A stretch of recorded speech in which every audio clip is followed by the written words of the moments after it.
morning to all. It is a great honor to be with you at the launching of the Refugee and Migrant Response Plan for Venezuela, Rmrp 2022. With my colleague, José Samaniego, we welcome you to this important meeting, which concludes a period of intense planning by nearly 200 humanitarian and development organizations that make up the platform, along with regional governments, donors, and other partners.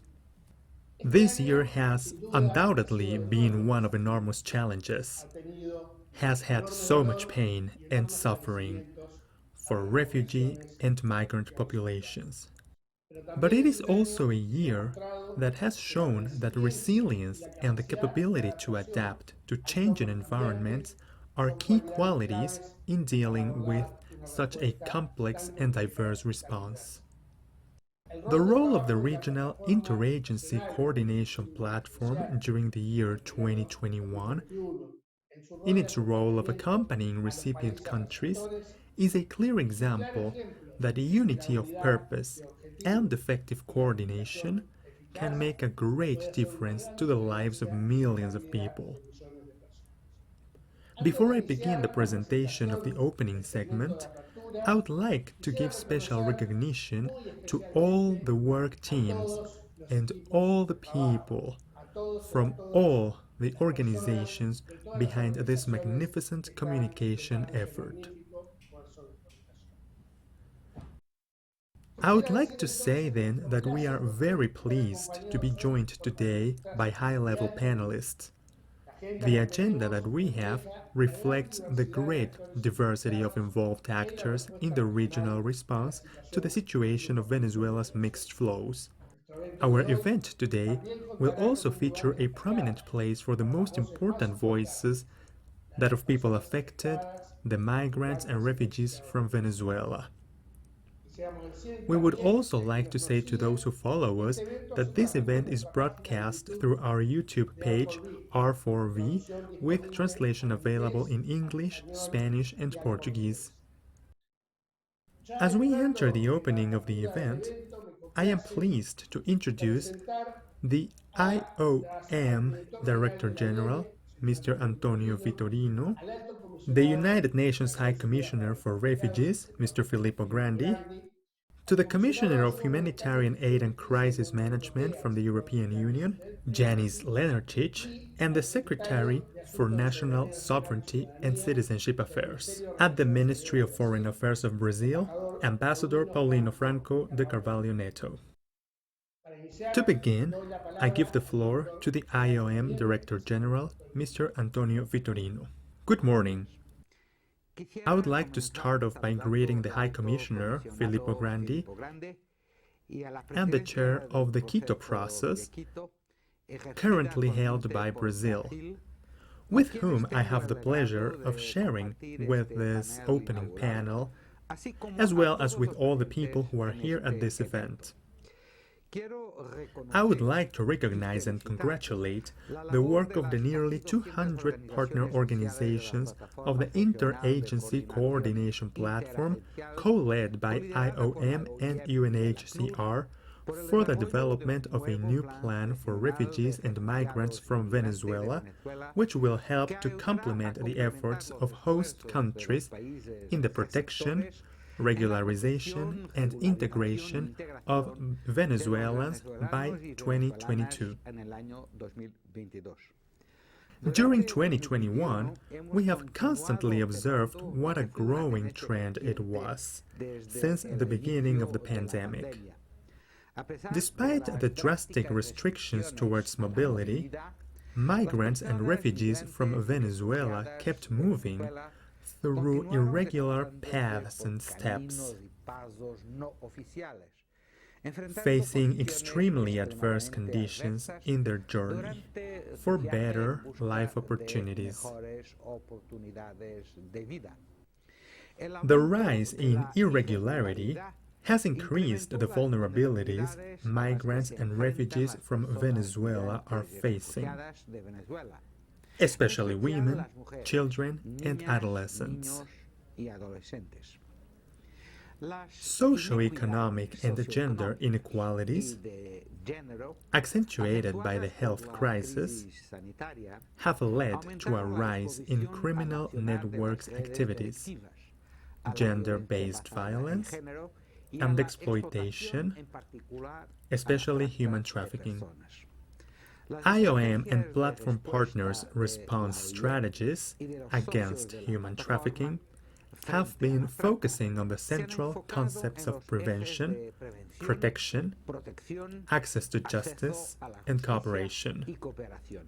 We keep encouraging the governments of 17 countries in Latin America and the Caribbean to deal with the multiple challenges set in place by these unprecedented mixed flows. However, we are at a turning point where the region's flourishing growth is bound to a certain extent to the challenges and opportunities entailed by the regularization and integration of the nearly 4.9 million Venezuelan people residing in Latin America and the Caribbean. In that sense, I would like to congratulate Colombia once again on its ambitious temporary statute of protection, as well as the Dominican Republic, Peru, Brazil, Ecuador, Argentina, Costa Rica, Trinidad and Tobago, Mexico, Uruguay, and all the countries that are regularizing Venezuelan people, making use of different instruments of their migratory legislation. Many countries in the region are promoting the inclusion of the Venezuelan refugees and migrants into their societies in the long term. For these efforts to be sustainable,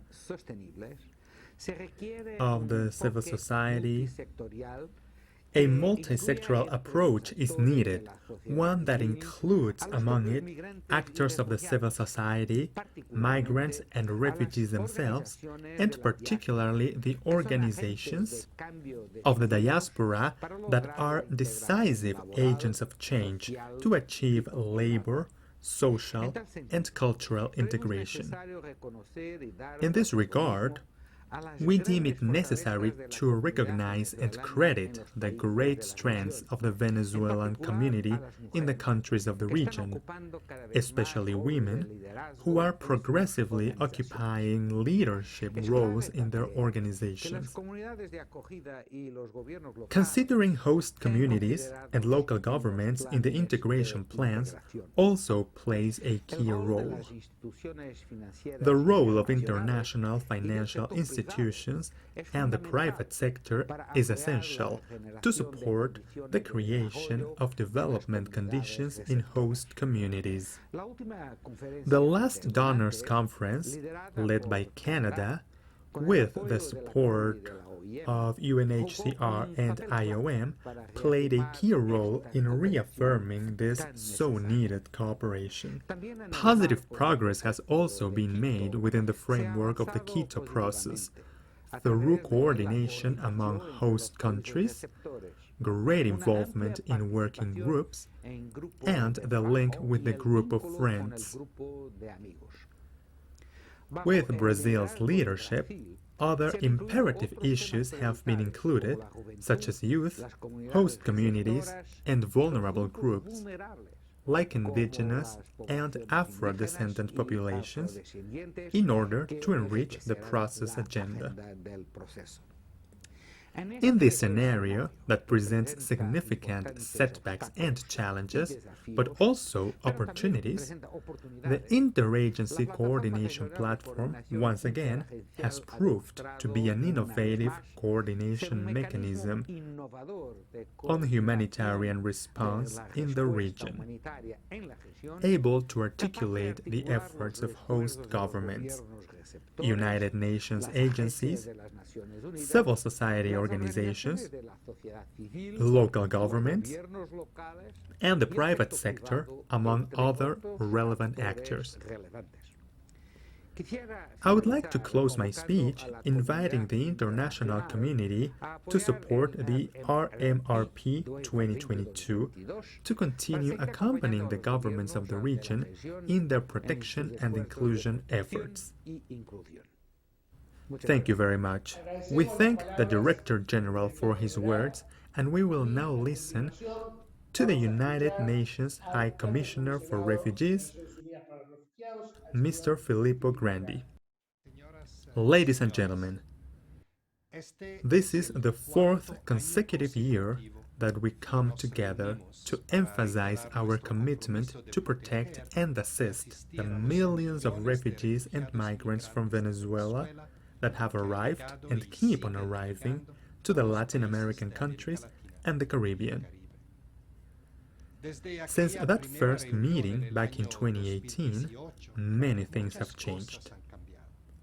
We have witnessed dramatic scenes at the borders, hungry families sleeping on the streets, and we have gone through a pandemic with devastating effects for our societies and economies.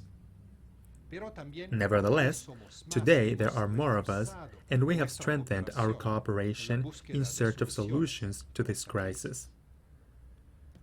It is worrisome to see how the pandemic has worsened inequality and poverty in the region, thus affecting enormously the poorest communities, among them refugees and migrants.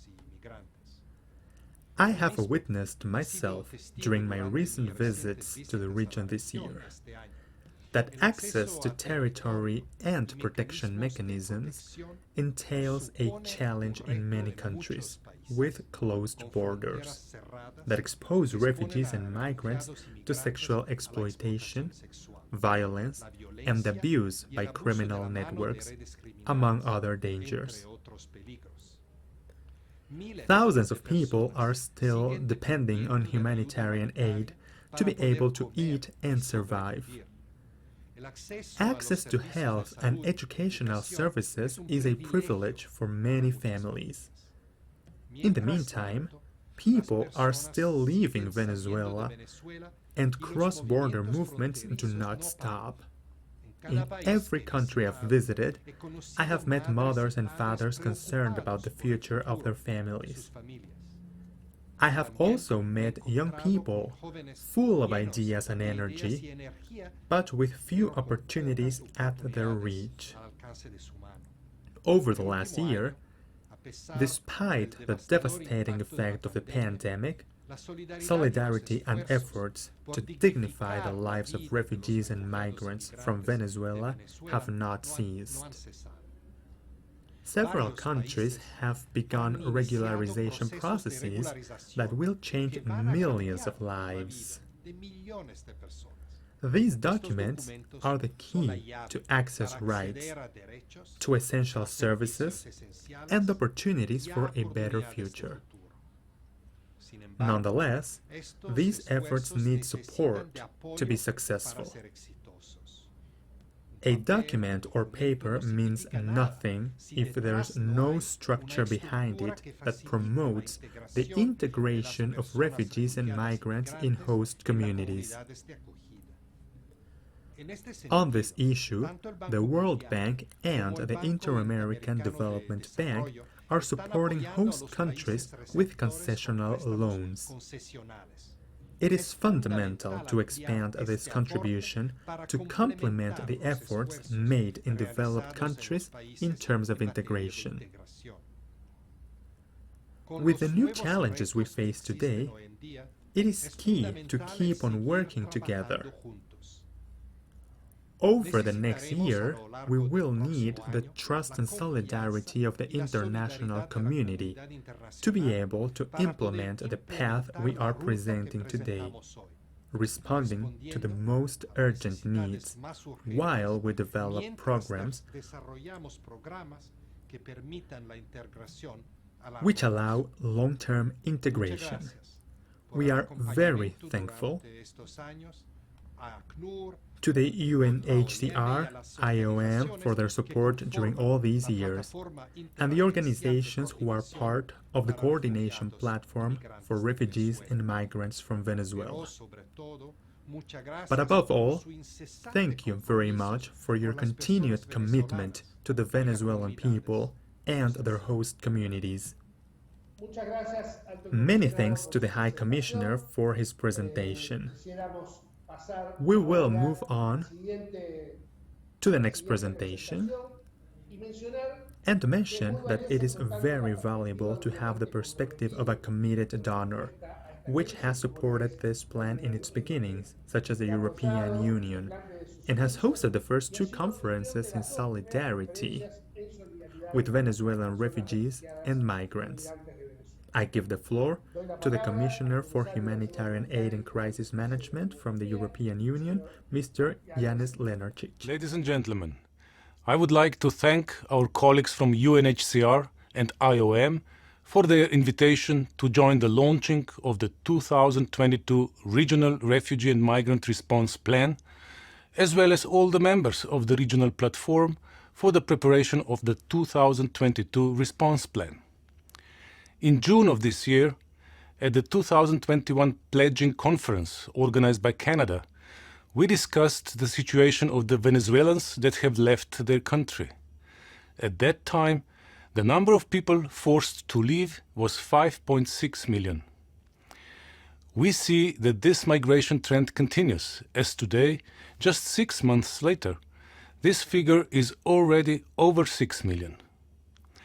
Daily life remains very difficult for millions of forcibly displaced Venezuelans and for their host communities. Because of their irregular situation, the displaced Venezuelans have difficulties accessing key social services such as healthcare, nutrition, shelter, and protection. Their children continue to face obstacles accessing education. Many of the families lost their livelihoods. In this extremely dire context, Venezuela's neighbors have shown to the world their genuine solidarity.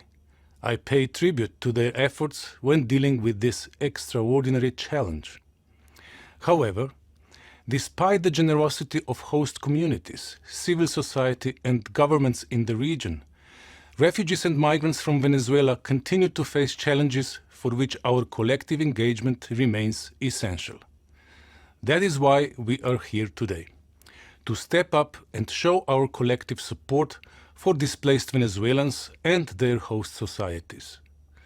Since the beginning of the crisis, the European Union has been at the forefront of the international response, mobilizing all the tools at our disposal, supporting the provision of emergency relief and protection, working with countries in the region towards longer-term solutions, and supporting the regional-led structures of coordination.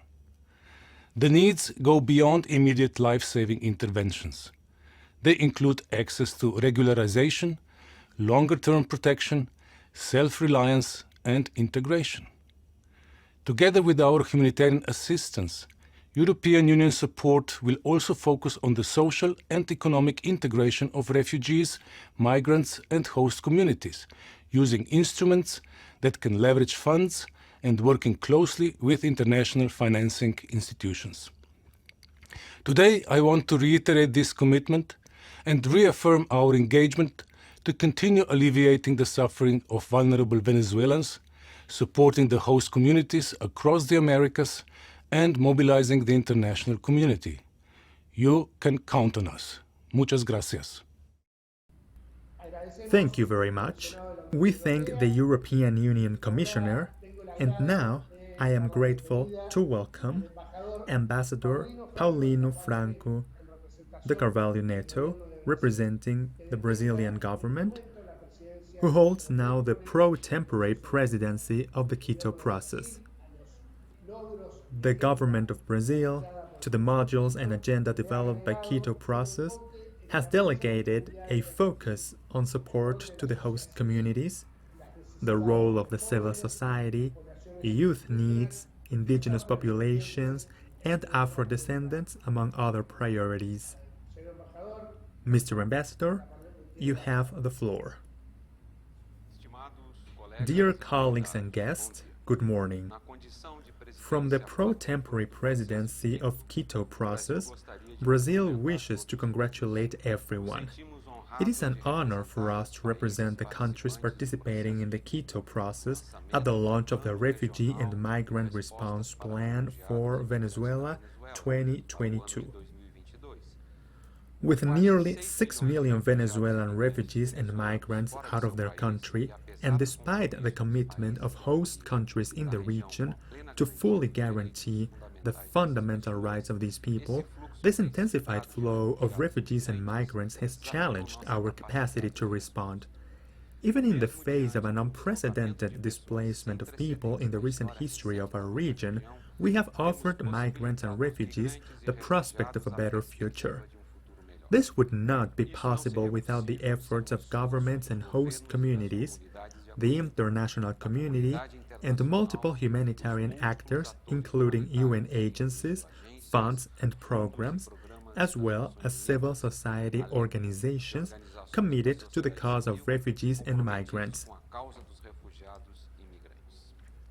Now in its 8th chapter, the Quito process, under the chairmanship of the pro-tempore president of Brazil, aims to draw more attention to the needs of host communities and young people. We want to leave a legacy of greater inclusion of relevant actors, especially civil society organizations and local authorities, of methodological consolidation and renewed commitment to the R4V platform and the group of friends. In Brazil, we are committed to the continuity and advancement of policies for the reception, assistance, and integration of Venezuelan refugees and migrants. Our Operation Welcome Home is an inclusive multi-sectoral effort led by the federal government with invaluable support from the United Nations, civil society, and the private sector. For us, the plan that we are launching today is a very important tool, a map that points in the direction of a better quality humanitarian response. In addition to national government plans and responses of the countries that are part of the Quito process committed to improving their policies, the work is hard despite notable progress in the region. It is also fraught with challenges. Therefore, we reaffirm our call to the international donor community to continue to turn their attention to the Venezuelan crisis, and because of the opportunities to converge efforts with the priorities of the host countries and with the agendas of the Quito process and the R4V platform. Thank you, UNHCR and IOM, for continuing to lead this platform and for the professional and qualified support they have provided to the Quito process, especially through its technical secretariat. To other UN agencies and civil society organizations, thank you for maintaining your commitment to a quality response. I thank the governments of the other countries for their technical and financial contributions to humanitarian actions in the region. And, above all, I thank the governments of the host countries that, like Brazil, remain hand in hand and arms open to allow millions of Venezuelans to have the right to seek dignity and dream of a better life. Thank you very much.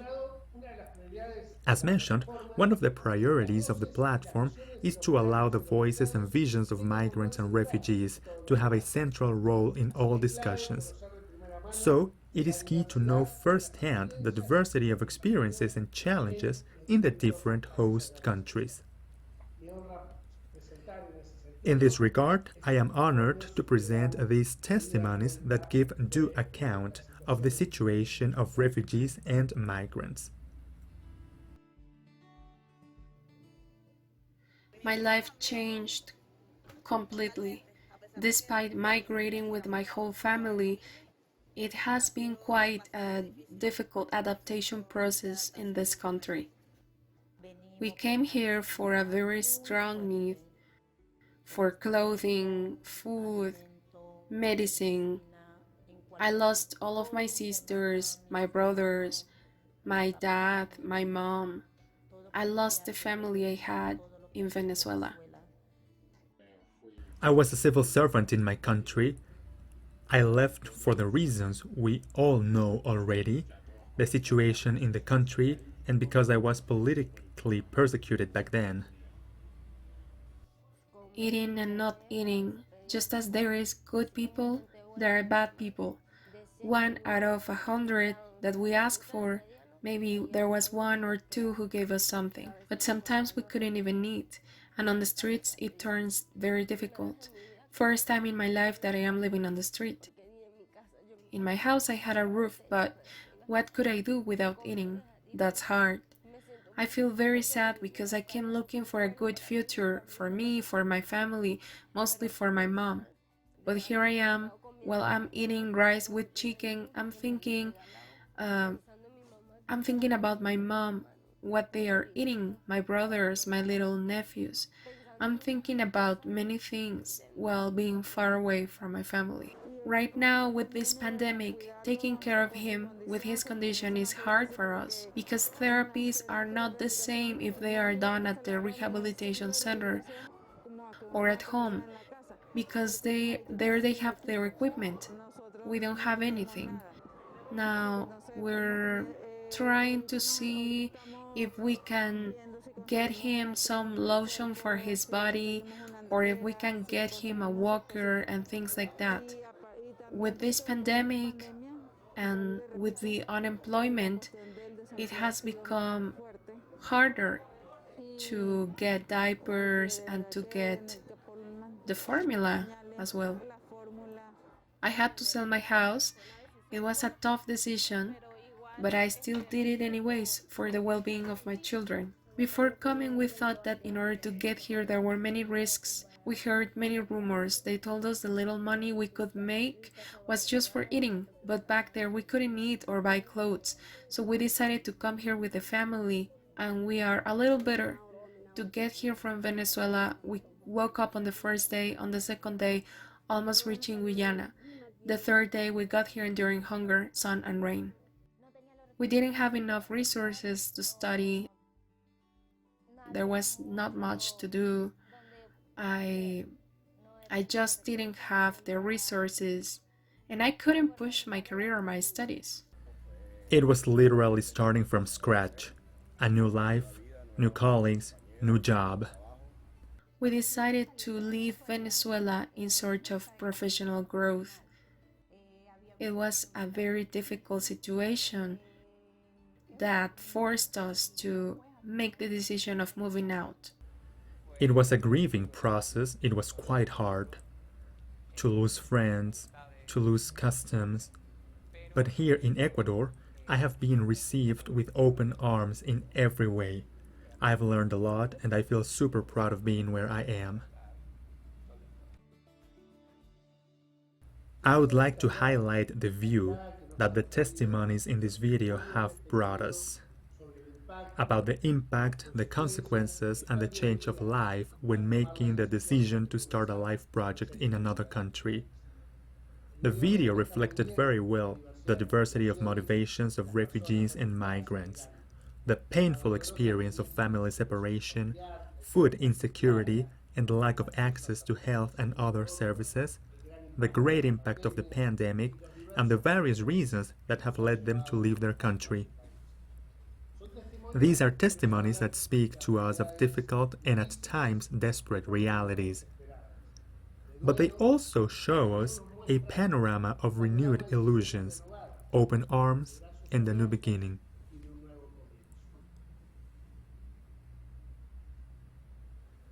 Good morning, good afternoon, everyone. I would like to join Diego Beltrán in greeting all the partners of the regional platform and really acknowledge their dedication and work in these times of pandemic. I would also like to welcome the authorities and cooperating partners who are with us. I agree that it has been very important to listen to the testimonies of refugees and migrants. Through their testimonies, they have allowed us to better understand their challenges and their plans and dreams. And that demonstrates once again the relevance of the Refugee and Migrant Response Plan that we are launching today.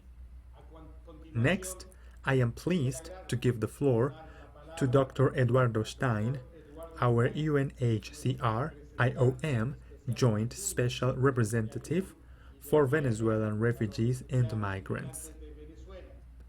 Eduardo needs no introduction. He has extensive experience in his country, Guatemala, but also in the peace processes that have taken place in Central America and other initiatives that have been carried out at the continental level.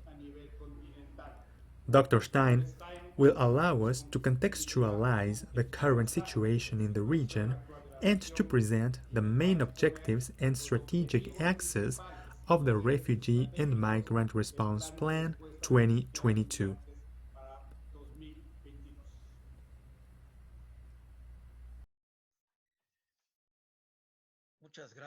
Thank you very much, Jose. A warm greeting to all those who are with us. It is a great honor to be part of this important event and to share with you some of the key elements of the Rmrp 2022, which represents the joint planning of an impressive number of 192 humanitarian and development actors and their partners. Latin America and the Caribbean are witnessing today, as has been said, the largest flow of refugees and migrants in the history of the region. More than 6 million Venezuelans have left their country of origin, and more than 5 million are being received in the region by the 17 countries participating in the Regional Response Plan for Refugees and Migrants, coordinated by the Regional Platform for Interagency Coordination known as R4V. The COVID-19 pandemic has deepened pre-existing inequalities and increased the vulnerability of refugees and migrants. It also resulted in an increasing number of people in irregular situations in the region. After encountering closed borders and, at times, drastic restrictions on mobility aimed at halting the spread of the virus. Refugees and migrants, in a desperate search for protection, access to basic goods and services, and a better future, increasingly resorted to irregular routes and informal crossings throughout 2021 and faced very risky conditions such as extreme weather, natural hazards on routes and crosses, the actions of human traffickers, exposed to exploitation and abuse by criminal networks. These effects on the living conditions, safety, dignity, and health of refugees and migrants from Venezuela and their host communities have been dramatic. The increasing xenophobia is also an unfortunate consequence of this situation. In this context, Rmrp partner organizations face the challenge of providing humanitarian and life-saving assistance to both Venezuelans and their host communities. These topics have determined the focus of the Rmrp 2022 strategic objectives. By 2022, most refugees and migrants from Venezuela will have spent several years in their host communities. As a result, their needs go beyond immediate life-saving interventions to include access to regularization and documentation, protection, self-sufficiency, and integration. For this reason, supporting regularization and documentation initiatives for Venezuelan refugees and migrants in an irregular situation is a key priority for Rmrp 2022. Linked to this is a priority of facilitating the effective local integration of Venezuelan people, promoting their integration into national social protection systems, such as the COVID-19 recovery and vaccination plans, as well as their access to longer-term social protection systems, to guarantee the right to health, education, housing, and other essential services. To achieve this, R4V actors will collaborate more actively with international financial institutions, the private sector, other development actors, and host governments, of course. The presence of representatives from the World Bank and the Inter-American Development Bank at today's launch event is an important reflection of this strategic partnership. To strengthen the humanitarian development nexus, Rmrp 2022 will, for the first time, include a results framework linked to the Sustainable Development Goals, or SDGs, of the 2030 Agenda. Rmrp 2022 will also promote greater levels of transparency in partner activities and implementation across countries in the region, as well as greater operationalization of commitments on protection from sexual exploitation and abuse, accountability to affected populations, gender and environmental standards. 4 years after its creation, the Regional Platform for Interagency Coordination is increasingly interconnected with other important regional forums related to the humanitarian and development response to the crisis, such as the Quito process, currently led by the Brazilian government. Today, we have heard clearly the commitment of the government of Brazil and the member states of the Quito process to continue to seek joint solutions. R4V partners, through the plan that convenes us, stand ready to continue to complement these key efforts. Let me now present some of the key figures of the Rmrp 2022.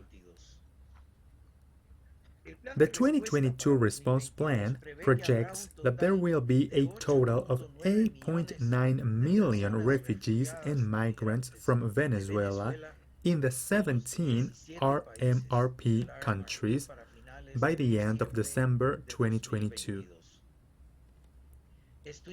This includes some 6 million Venezuelan persons at destination, plus some 1.9 million in pendular movements, and almost 1 million Colombian returnees.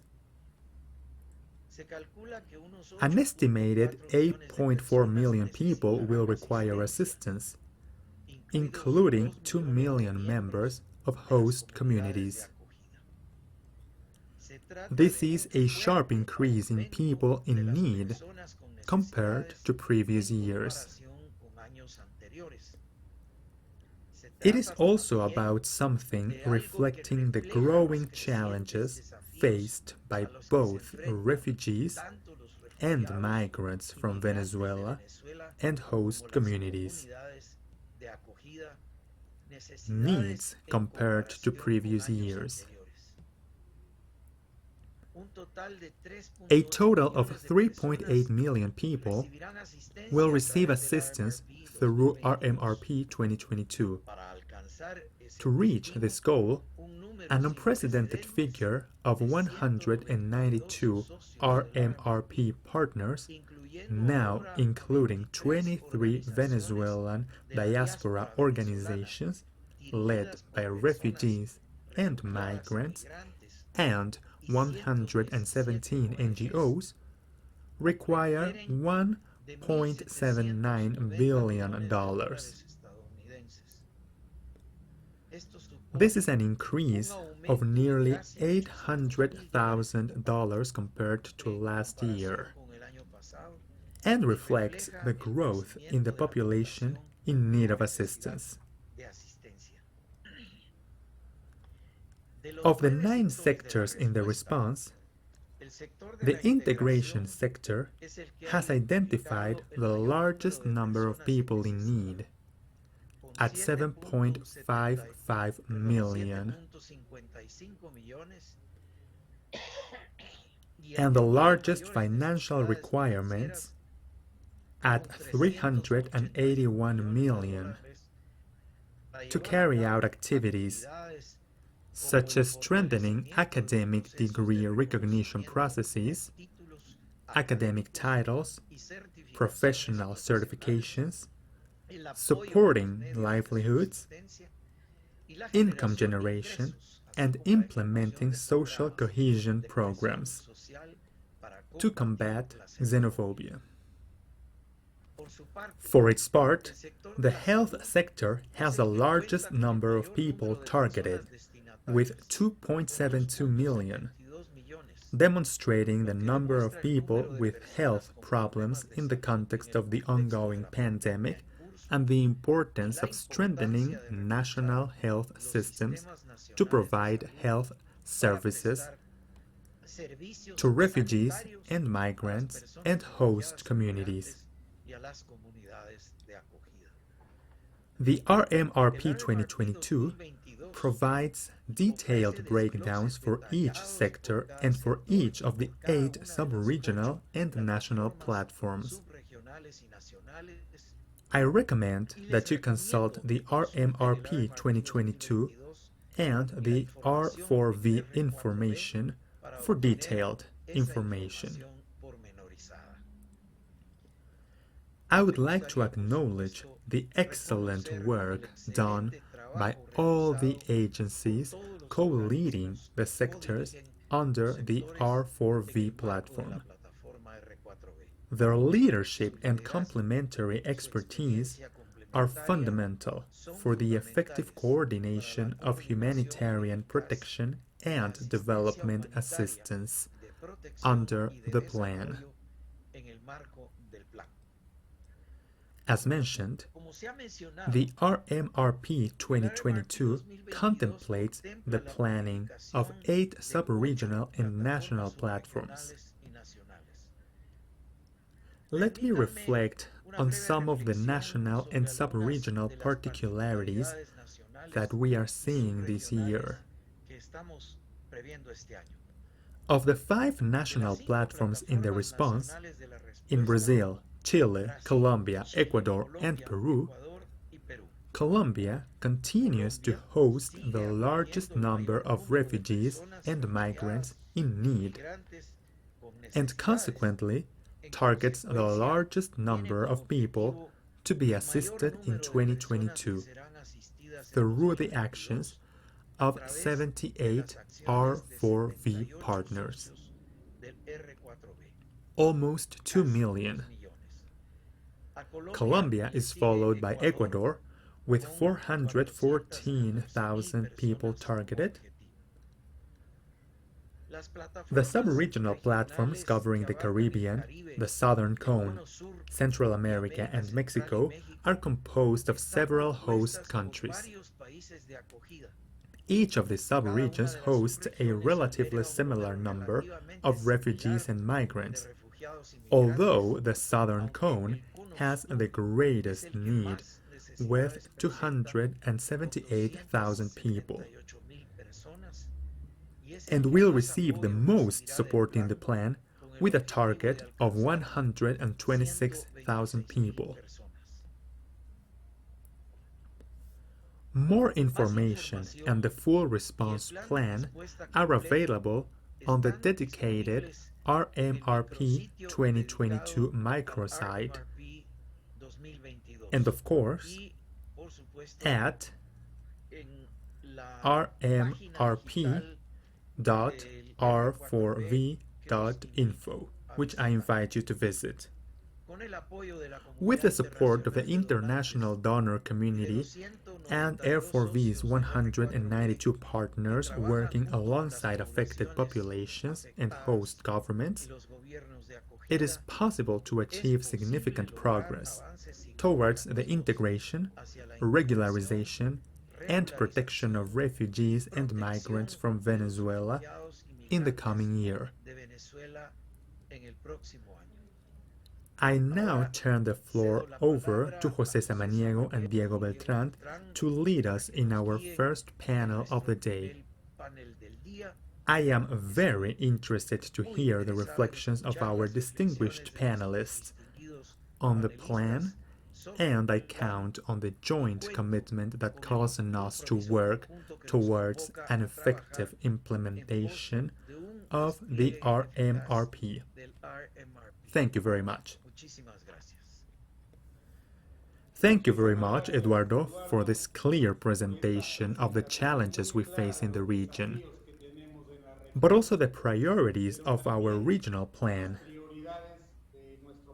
Indeed, we are in a very critical phase due to the pandemic situation, which has truly affected both refugees and migrants from Venezuela, and somehow has disrupted many integration plans made by Venezuelan families who have been in the region for several years.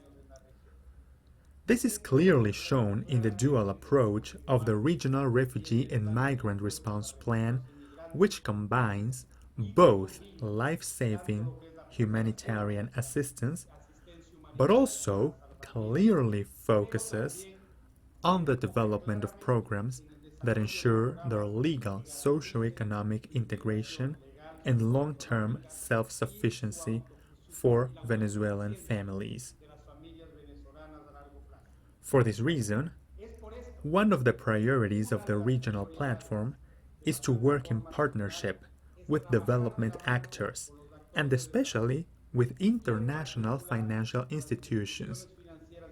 Their intervention has been of great relevance, mainly to understand the integration challenges and quantify them, but also to leverage funds through concessional loans to support both the refugee and migrant population as well as the host communities.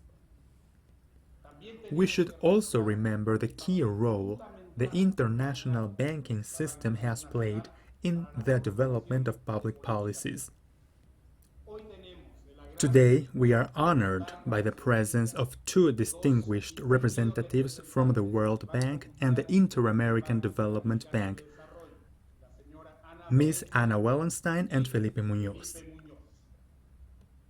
We would like to begin by giving the floor to Ana Wallenstein, World Bank Regional Director for Latin America and the Caribbean of the Sustainable Development Practice Group. Ana is responsible for several World Bank portfolios in the region, including agriculture, climate, disaster risk management, and environment. She has over 20 years of experience in urban development and infrastructure. She has led efforts to design and finance investments, as well as facilitating policy reforms and building capacity to help developing countries reduce poverty and boost equity.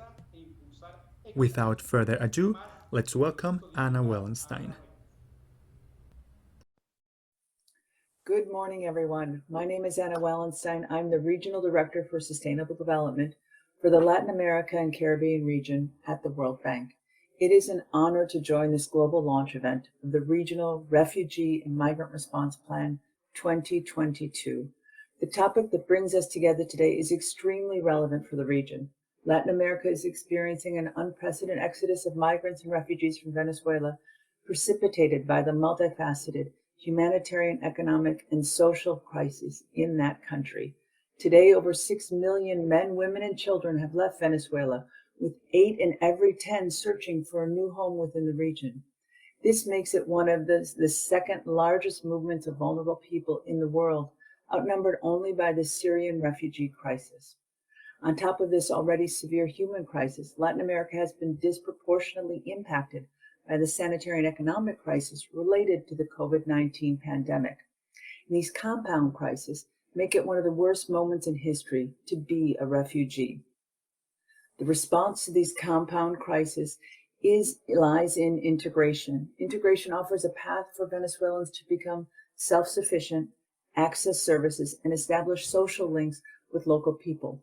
Not only that, the effective integration of Venezuelan migrants and refugees will help accelerate economic growth in the Latin American and Caribbean countries. Venezuelans have, on average, higher education levels than locals, and their integration can produce significant development gains for the region. Colombia has become the main host of Venezuelans in the world. There are an estimated 1.7 million Venezuelan migrants in Colombia, about 32% of all Venezuelan migrants in Latin America. Colombia has also become a global leader in its response to migration from Venezuela, setting new standards for their integration, including the introduction of some of the most progressive, innovative, and comprehensive solutions in the world. We at the World Bank are very proud to support these efforts with a recently approved project that supports a critical shift from short-term urgent responses to a long-term framework for integration. It also marks a shift in the way host countries approach this kind of crisis, seeing migration as a development opportunity. The Colombia Social and Economic Integration of Migrants Development Policy financing of US $500 million is the first project exclusively focused on forced displacement and migration approved by the World Bank. This project is also innovative in that it leverages additional $26.4 million on a grant basis from the bank's concessional financing facility, enhancing its coordination with bilateral donors such as Canada, the Netherlands, and the United States, as well as agencies including the UN High Commissioner for Refugees. The project also supports a policy framework program that has received parallel financing of $300 million from the Inter-American Development Bank. It's an excellent example of the coordination and collaboration needed to meet this enormous challenge. Consistent with the experience of other countries hosting large numbers of forcibly displaced people, Colombia will continue to require support from the international community to address the high costs associated with rapid influx of migrants. Colombia's response to the crisis has mobilized so far just a fraction of the international support received by countries affected by comparable or even smaller crises. Including this project, the World Bank has mobilized a broad package of financial and advisory support to host countries across the region in support of policies and interventions to promote the integration of migrants from Venezuela. This includes over US $2.8 billion in financial support to Colombia and Ecuador for projects that partially or entirely support the integration of migrants and the impacts on host communities, covering issues such as regularization policy, health, social protection, and housing services, among other areas. These projects have leveraged a total of US $152.4 million in non-reimbursable concessional financing, mostly through the Global Concessional Financing Facility, a mechanism established with UNHCR and other donors and agencies that channels resources to middle-income countries hosting refugee-like populations.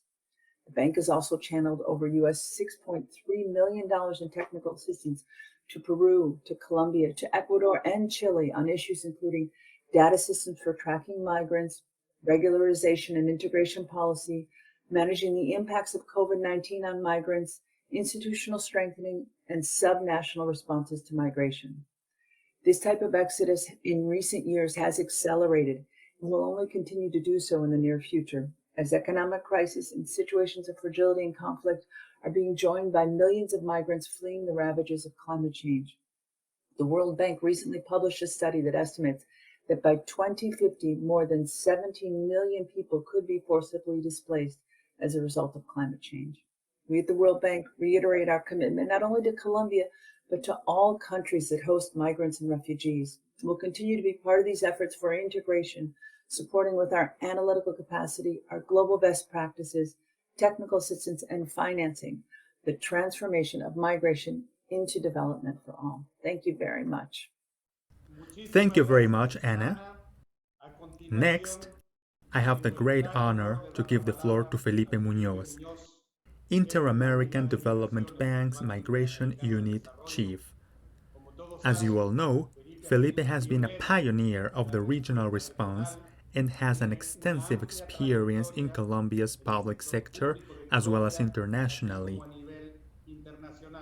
Previously, Felipe was the presidential advisor for the border between Colombia and Venezuela since February 2018, where he coordinated the government response to refugees and migrants from Venezuela and developed a wide variety of operational actions, and has also promoted inclusive public policies. Felipe, we are listening. Jose, thank you very much. A special greeting to you and Diego, obviously for the High Commissioner Filippo Grandi, to Mr. Vitorino, to the Commissioner of the European Union, Ambassador de Carvalho, to the countries, members of the region and donor countries, to the United States and Canada, to Anna from the World Bank, with whom we've worked in partnership with all the World Bank team together on many migration issues, to the UN agencies and national and international NGOs and civil society. Two short reflections. First, I want to thank the Inter-American Development Bank for inviting us to this process. Greetings to its president, Mauricio Claver Corón. First, why are we here? We are here because this is no longer just an emergency issue, but a challenge to regional development. Because it is a permanent process that will remain for a long time and requires a coordinated response that involves not only governments, UN agencies and NGOs, but also the international financial community. If we could clearly identify some trends that continue to appear in the region that not only affects this migration from Venezuela, but all migratory movements that are beginning to be mixed movements, there is an obvious increase in intra-regional migration, not only with the situation of Venezuela, but also with other processes. But there is also what we have called second destination movements, such as the ones happening with the Haitian population in many areas of our countries, which also include migrants and refugees from Venezuela. The good news is that in spite of this, there is a regularization wave, as mentioned by Mr. Vitorino and the High Commissioner, Mr. Grandi, in the countries of the region like Colombia, Ecuador, Peru, Chile, the Dominican Republic, Costa Rica, Brazil, among others, in which the Inter-American Development Bank, through our representatives, developed assistance to the governments to ensure these regulatory changes progress in an organized, positive manner, and above all, in a comprehensive manner, understanding that the regularization process is a way that should lead to totally include social services. Another piece of good news that I think is important to help understand that this is a permanent issue is that there is still a great amount of migrant remittances in all Latin America. Last year, Latin America reached almost $100 billion, and this year is already at 126,000, according to some international experts on this subject. But also, as I said at the beginning, because it has been 4 years, this means that, as I said, that it is an issue that will no longer be just an emergency, but rather a long-term issue. It is internationally referred to as a continuing challenge, and the migrants who are in the countries will stay in them for a long time. That is what the surveys say.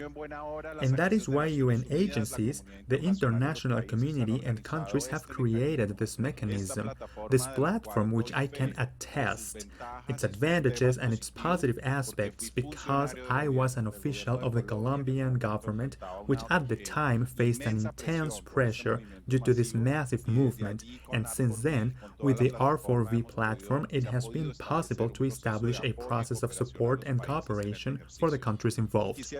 Jose and Diego, I would like to emphasize 3 characteristics of this platform worth mentioning: its diversity, its adaptability, and its collectivity. its diversity given that there are almost 200 organizations participating in it, including national and international NGOs, UN agencies, but also a variety of issues that can be addressed.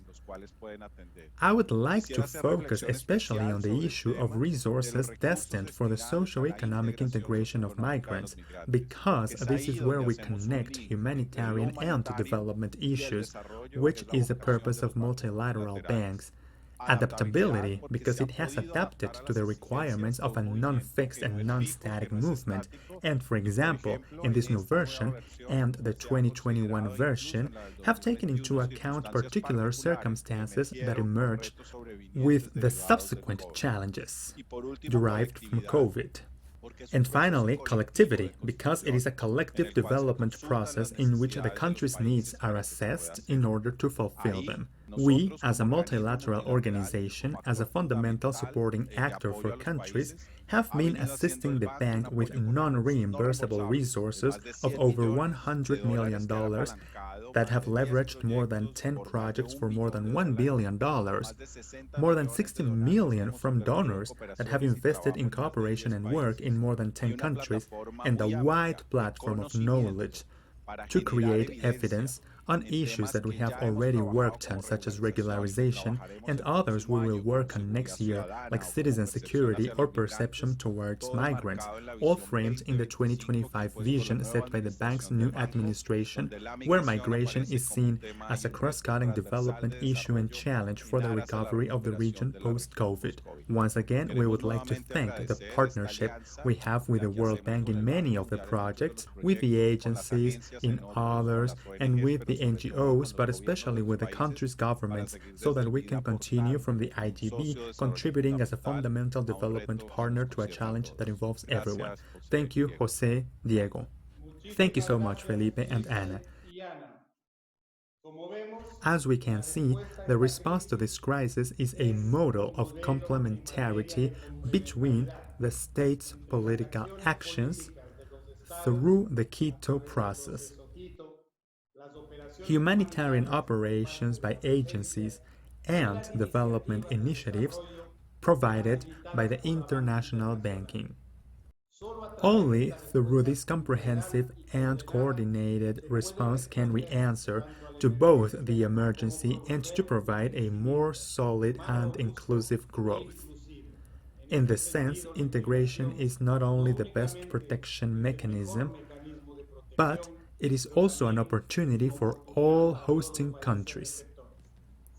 Without further ado, I will pass our floor to Diego Beltran, who will introduce the next panel. Thank you so much, Jose. Today, we are also pleased to welcome some of the main host countries of the region that are here in this space, and who will join us with brief messages on the vision of the current opportunities and challenges. I'm glad to introduce first the Minister of Foreign Affairs of Peru, Mr. Oscar Maurtua de Romaña. Peru, which has done a great job in its task of pro-tempore presidency before Brazil, prior to the Quito process, is currently performing a great and significant effort for the regularization and integration of over 1.3 million Venezuelan citizens hosted by this country. Minister, you have the floor. Ladies and gentlemen, in recent years, Latin America and Caribbean countries have faced the largest humanitarian crisis and exodus in the region's history. The COVID-19 pandemic has further aggravated the extreme living conditions of refugees and migrants. In this context, Peru, a country with a historical tradition of solidarity and hospitality, as well as fulfillment of its international obligations, has adopted numerous measures to welcome over 1,300,000 Venezuelan citizens. From them, more than 500,000 have requested refugee status, which allows them to live and work legally in our territory. In this context, Peru will continue to implement measures to provide proper protection to refugees and migrants, seeking, within our possibilities, the full development of their rights, the satisfaction of their needs, and their full social integration. Therefore, it is necessary to emphasize the urgency for the international community to contribute in addressing this regional crisis with global protection, which has direct implications on domestic policies and, in many cases, exceeds the national capacities of the host countries. Based on the above, I appreciate the efforts of the United Nations High Commissioner for Refugees, UNHCR, and the International Organization for Migration, IOM, through the Regional Interagency Coordination Platform, R4V, and congratulate the launching of its Regional Refugee and Migrant Response Plan, Rmrp 2022. For your attention, best wishes, and thank you very much. We thank the Minister of Foreign Affairs of Peru, Mr. Maurtua de Romaña. We will now hear a message from the Colombian Vice Minister of Multilateral Affairs, María Carmelina Londoño. As mentioned before, Colombia is the first host country of migrants and refugees from Venezuela, and this year, with the implementation of the temporary protection status for Venezuelan migrants, has taken a historic step in terms of regularization. Over to you, Madam Vice Minister. Dear all, since 2016, more than 6 million Venezuelans have abandoned their country, escaping the multidimensional crisis in Venezuela, seeking opportunities to reconstruct their lives, turning this migration into the biggest forced migration phenomenon in the world, even greater than the one in Syria. Currently, 1.84 million Venezuelans live in Colombia with intention of permanence, turning Colombia into the second country in the world with more forced-out migrants only after Turkey. Despite the scale of the challenge that has been to receive millions of migrants in the last 3 years, Colombia has shown an undeniable spirit of solidarity, supplying humanitarian attention and a real welcoming spirit aimed to guarantee social and economic inclusion for the entire Venezuelan population. In Colombia, we do not accept the existence of second-class citizens. For that reason, we have displayed a great institutional effort with the support of our allies, IOM and UNHCR, and our donor network, which is a solidarity and humanitarian model that we wish to share with the world. Until this moment, the region has received over $1.7 million since 2019 to face the tragedy of the Venezuelan migrants. Although the support of the international community is very valuable, it continues to be insufficient faced with the magnitude of the challenges we have. Colombia wishes to make a call of co-responsibility.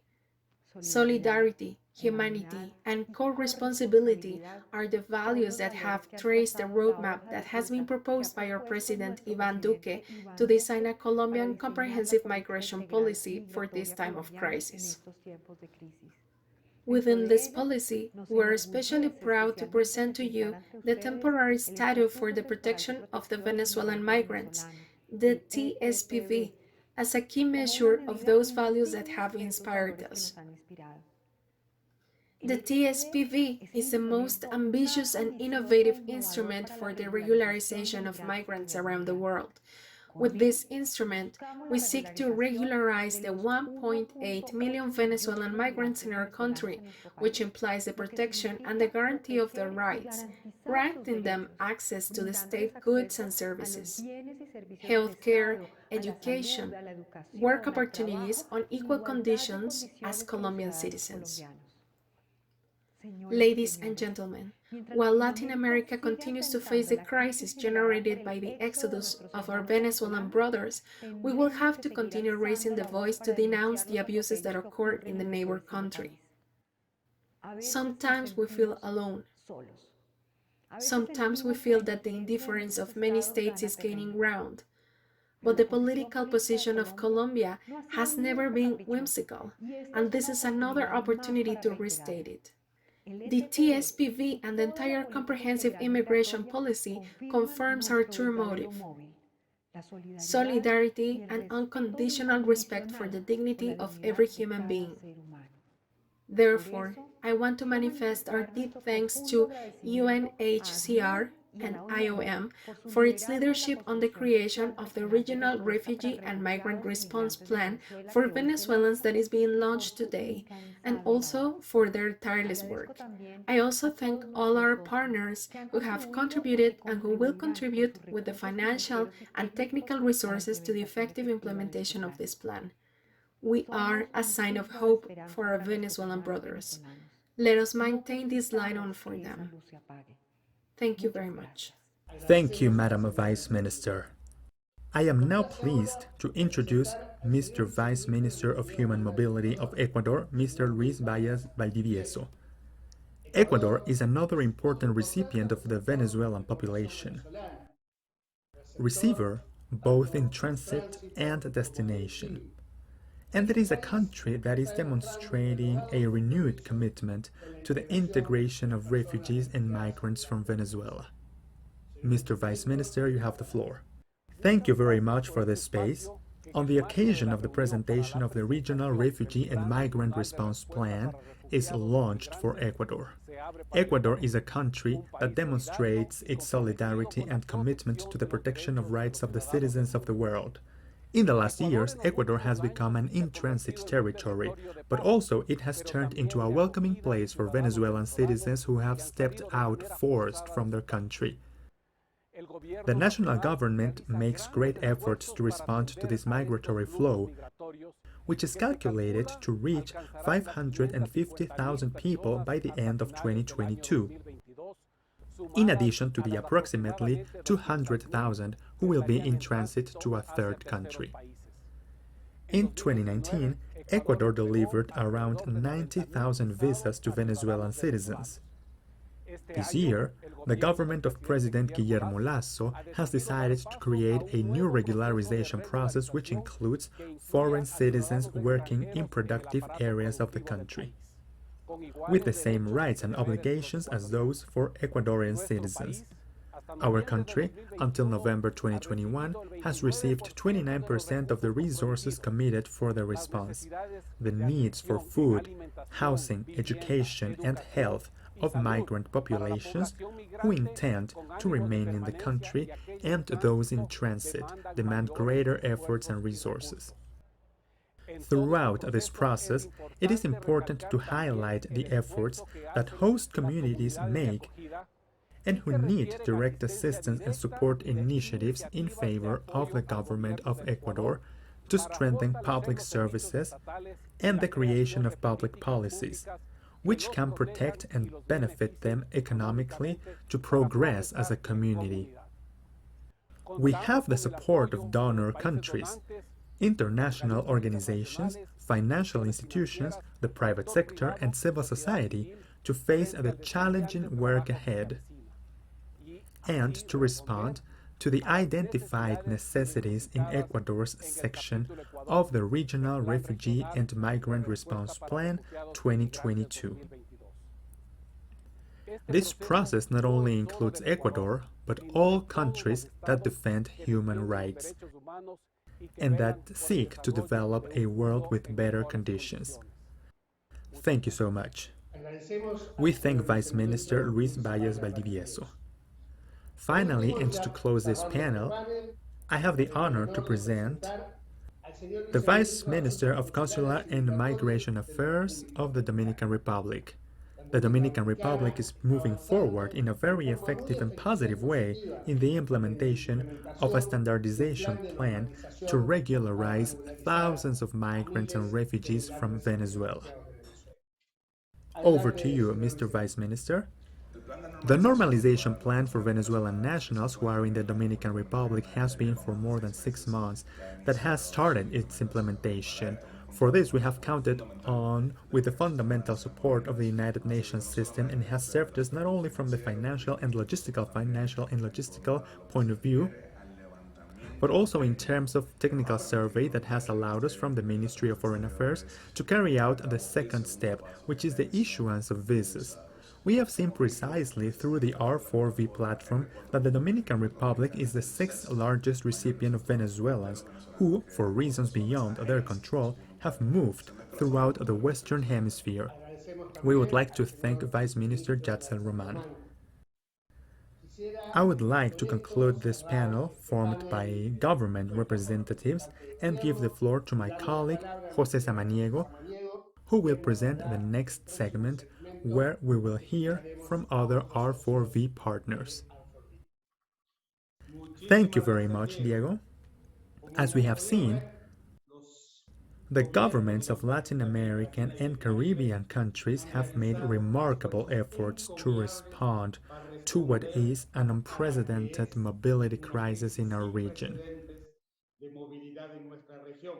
including the possibility of regularization, and also extending protection and integration mechanisms. However, in spite of their generosity, refugees and migrants are facing increasingly bigger challenges.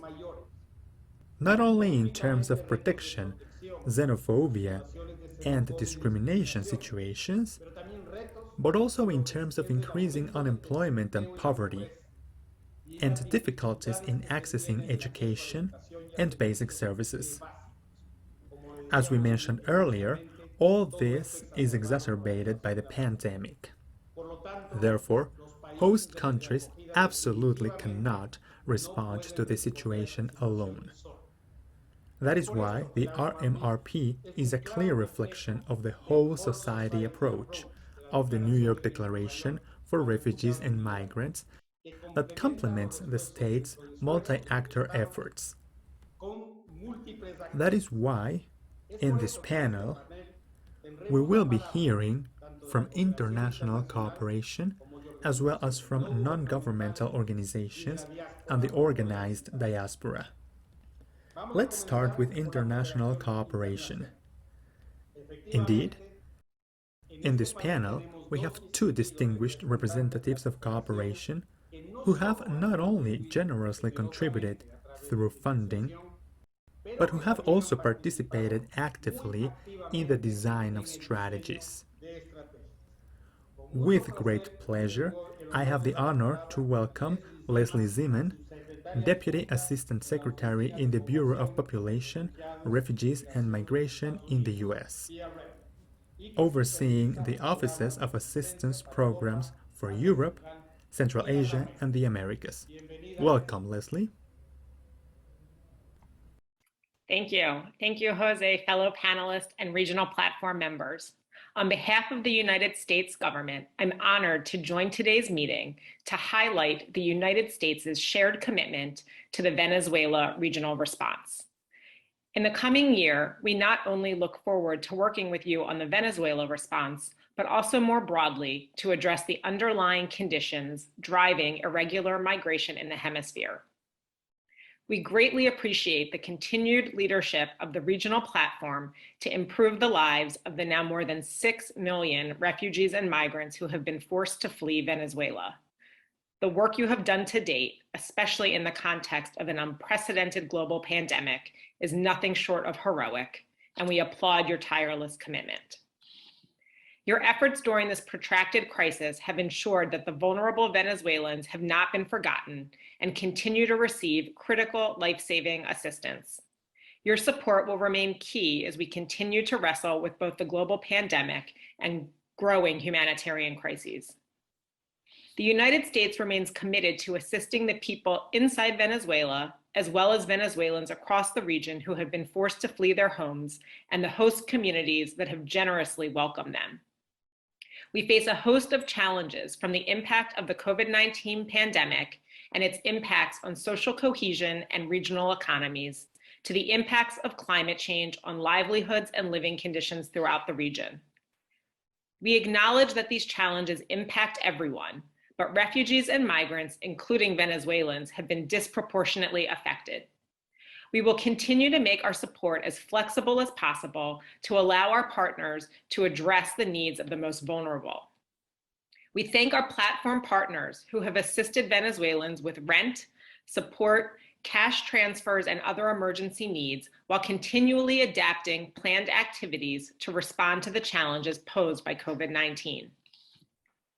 We also recognize the tremendous effort of our host countries to support the self-reliance of Venezuelans in their communities, including by providing access to education, healthcare, and livelihood opportunities. We continue to support and encourage the vital work of the Quito process in harmonizing approaches across the region, enabling countries to share best practices, and providing a forum not just for meaningful discussion, but for effective action. The United States expresses its appreciation to Brazil and all of the members of the Quito process for their efforts to address the needs of the nearly 5 million Venezuelans that remain in Latin America and the Caribbean. We continue to applaud the government of Colombia for granting a 10-year temporary protective status for Venezuelans. The United States is pleased to support you to assist the more than 1.5 million Venezuelans that have already completed the first phase of the TPS registration process. Efforts like those of Colombia or those of others in the region that are taking steps to integrate Venezuelans into their societies are critical. We face the undeniable fact that the Venezuela crisis is a protracted displacement that will need to be addressed not only in the short term, but also in the medium and longer term as well. For this reason, the United States is increasingly considering how short and medium-term humanitarian assistance can serve Venezuelans as they transition into livelihoods, entrepreneurship, and education programs that will help them thrive in their host country and help them make valuable contributions to the very communities that have welcomed them. With that in mind, it has been great to see both Anna and Felipe from the World Bank and the IDB here this morning to hear about the enhanced development angle of the regional platform's response. The World Bank and the IDB, along with mechanisms such as the Global Concessional Financing Facility, will be integral to our collective efforts to shape and implement longer-term solutions. The United States has been a strong supporter of the GCFF since its inception, and we are pleased that we are able to support new projects this year in South America. In the year ahead, we look forward to continuing to work with the regional platform, the Quito process, host country governments, other donors, and the Venezuelan refugees and migrants themselves to craft solutions that pave the way for effective responses to acute short-term needs and longer-term mechanisms that promote integration and protection. Finally, I couldn't end without a thank you to all of our partners for the work you are doing every day to protect and provide critical assistance to refugees and vulnerable migrants. We know that the only way to address the challenges outlined in the 2022 Rmrp is to work together, and we encourage both established and prospective partners to consider where they may be able to best contribute to this important and life-saving work. Thank you. Thank you very much, Leslie. Excellent. Next, I would like to give the floor to another great partner, ECHO, and in particular to Andrea Kulaima, Director of Sub-Saharan Africa, Asia, Latin America, and Pacific. Andrea, as we all know, has a very wide experience in the humanitarian field and in recent years has coordinated the support of the European Union through ECHO, not only in the situation in Venezuela, but also in other humanitarian situations in the region. Please, Andrea, nice to have you in Panama. Thank you very much, Diego and Jose, for associating us to this event and for associating the European Union. Let me continue speaking in English.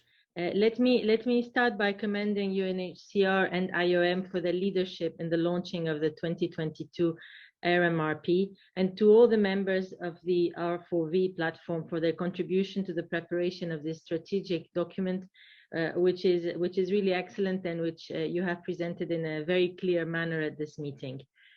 Our concern over the humanitarian situation in Venezuela, the epicenter of the crisis, remains very high given the situation in the country. There is an estimated 14 million of Venezuelans who were already in need of assistance prior to COVID-19. Moreover, 6 million have left the country. The pandemic has further exacerbated the needs for health, water, food, electricity, education, you name it. The Rmrp is in this sense a welcomed essential response tool in the face of the many challenges which still affect refugees and migrants from Venezuela across the region. Let me start by saying that we do share your conclusions of the 2022 Rmrp regarding the complex situation faced not only by the vulnerable Venezuelans, but also by their host communities. A combination of short-term needs for those who have recently been displaced, with longer-term challenges and constraints for those who have been there maybe for longer, including access to regularization, longer-term protection, self-reliance, and integration. The efforts of the countries affected and their openness, as well as the support of the international community, is worth underlining and commending.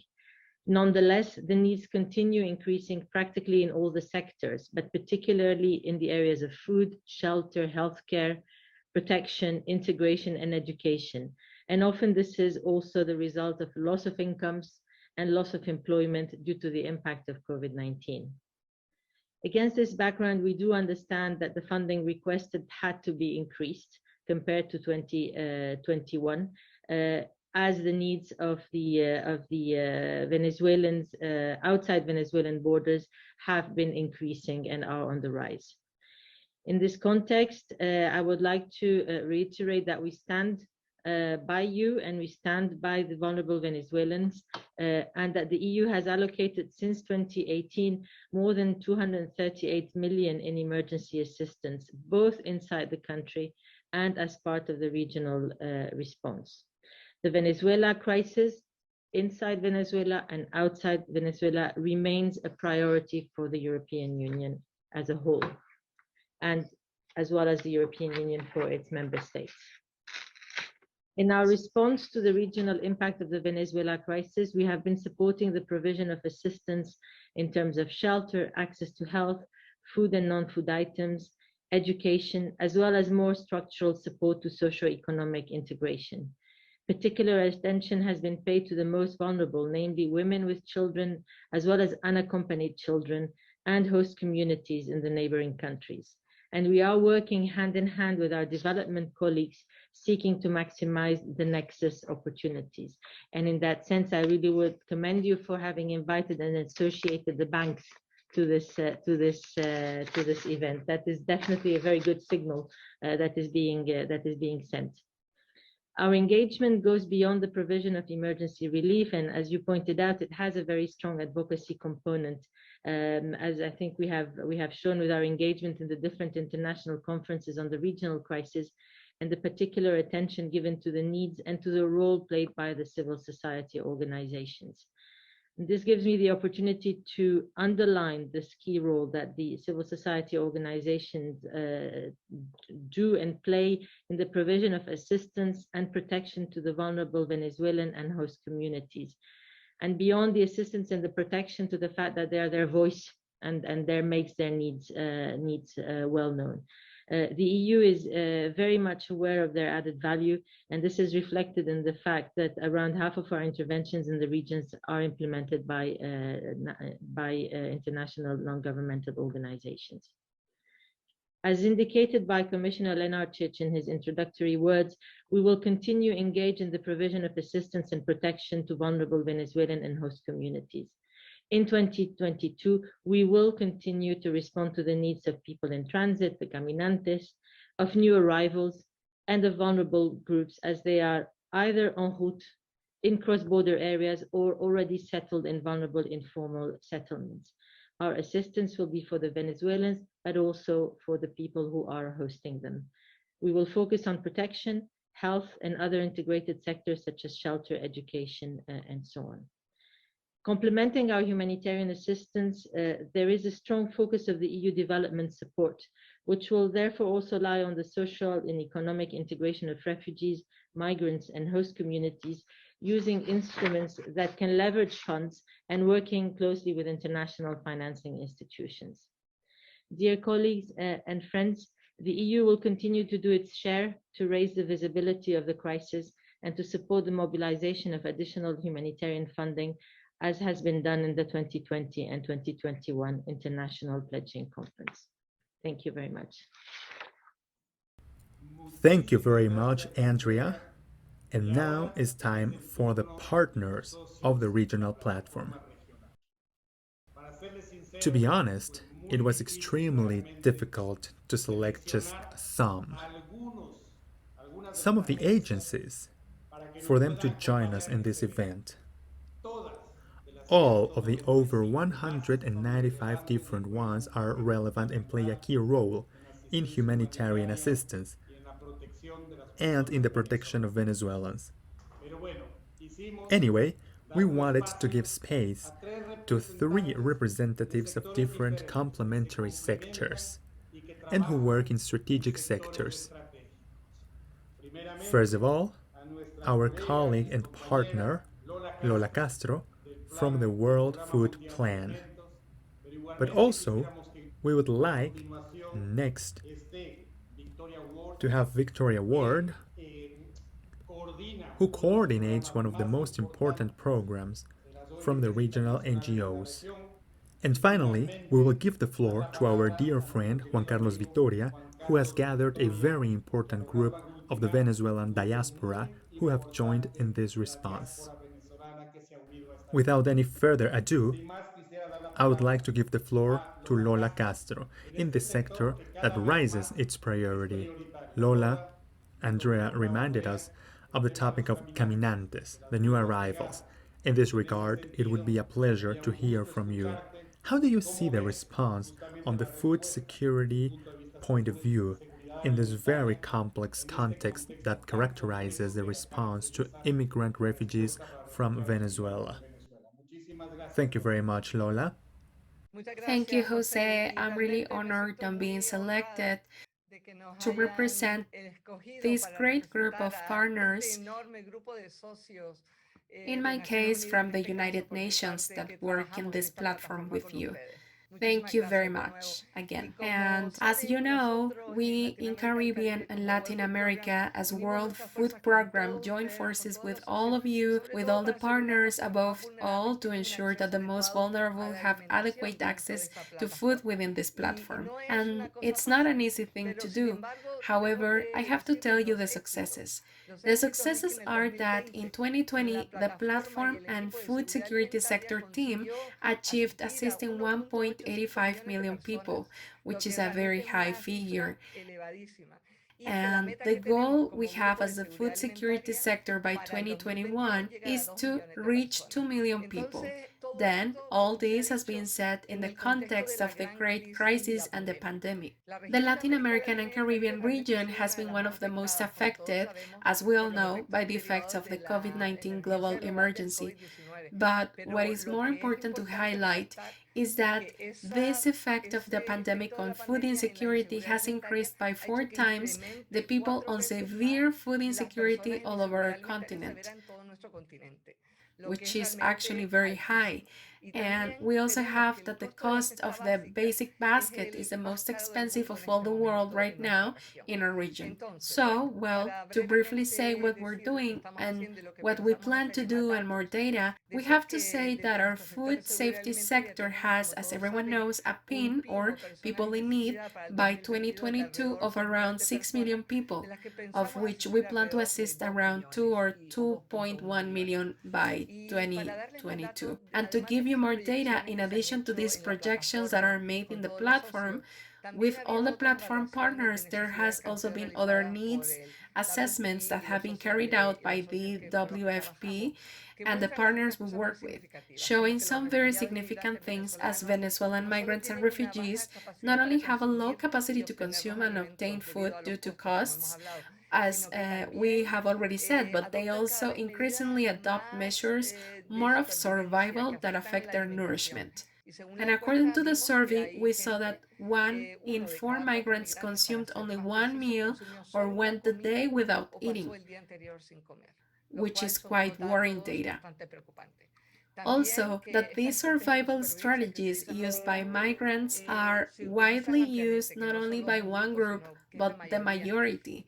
It will be very difficult for them to recover the previous levels of food and nutritional security prior to the crisis, since many are also accumulating debt and they have sold their assets and they are depleting their savings. So these factors are really giving rise to growing inequality, which is pushing millions of migrants and refugees into this continuous cycle of poverty and food safety, which is what we're trying to solve together with the platform.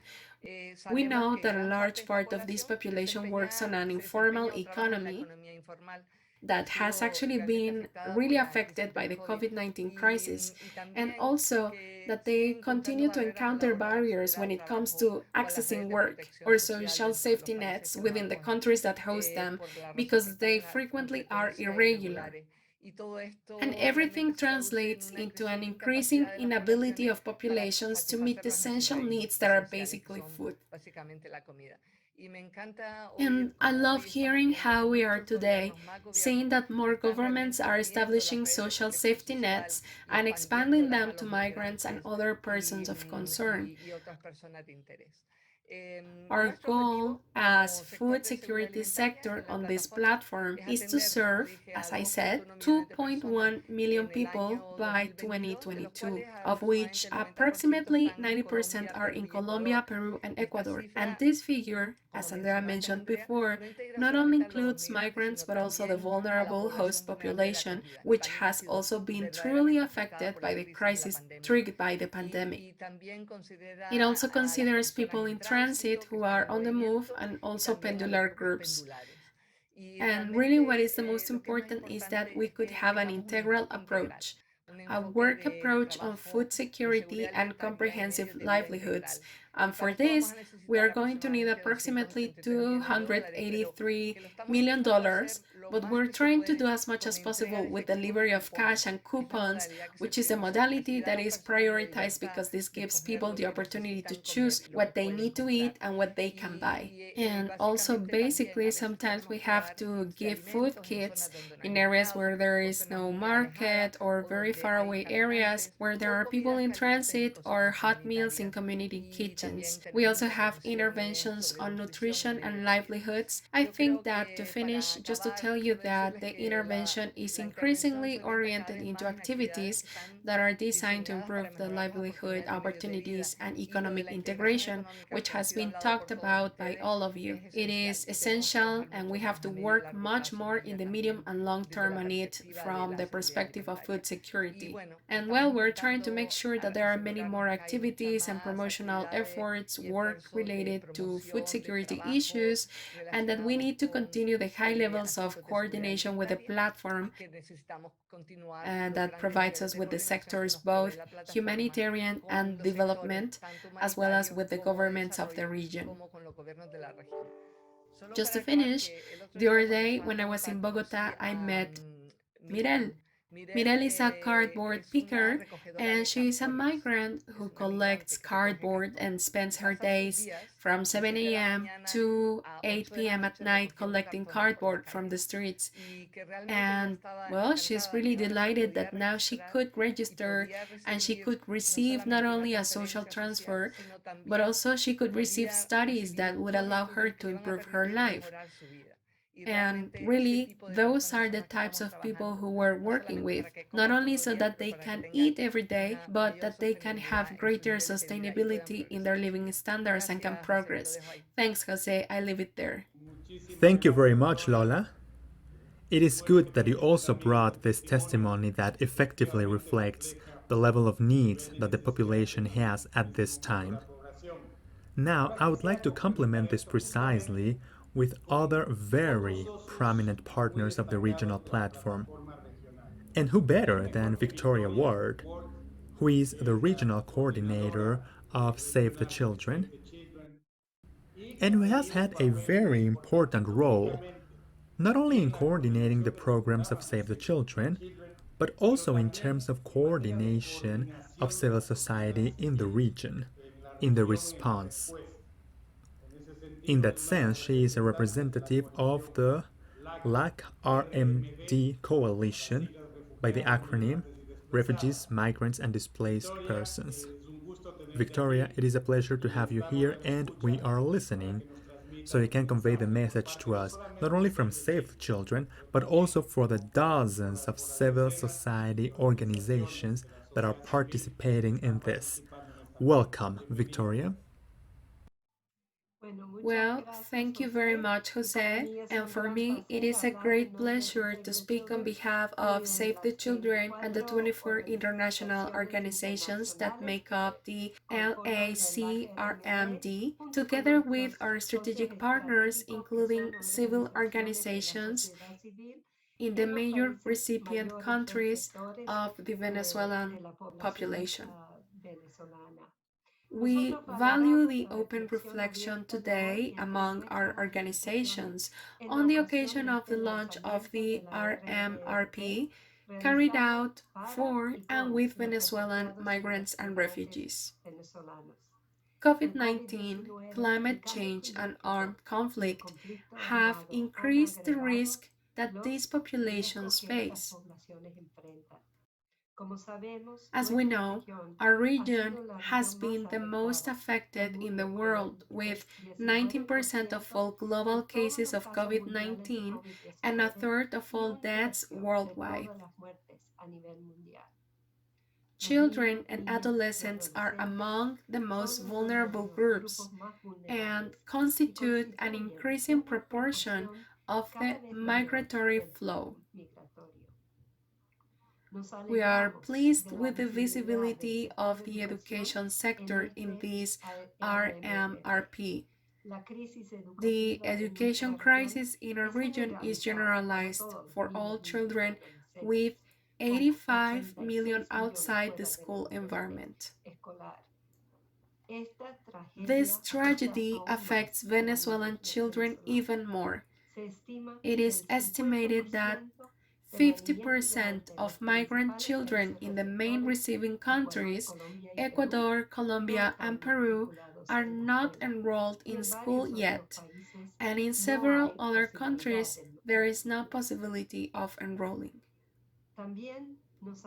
We are also worried about the increase of gender-based risk and violence against women and girls as a result of prolonged confinement, with figures that describe a region as one of the most dangerous regions in the world to be a woman.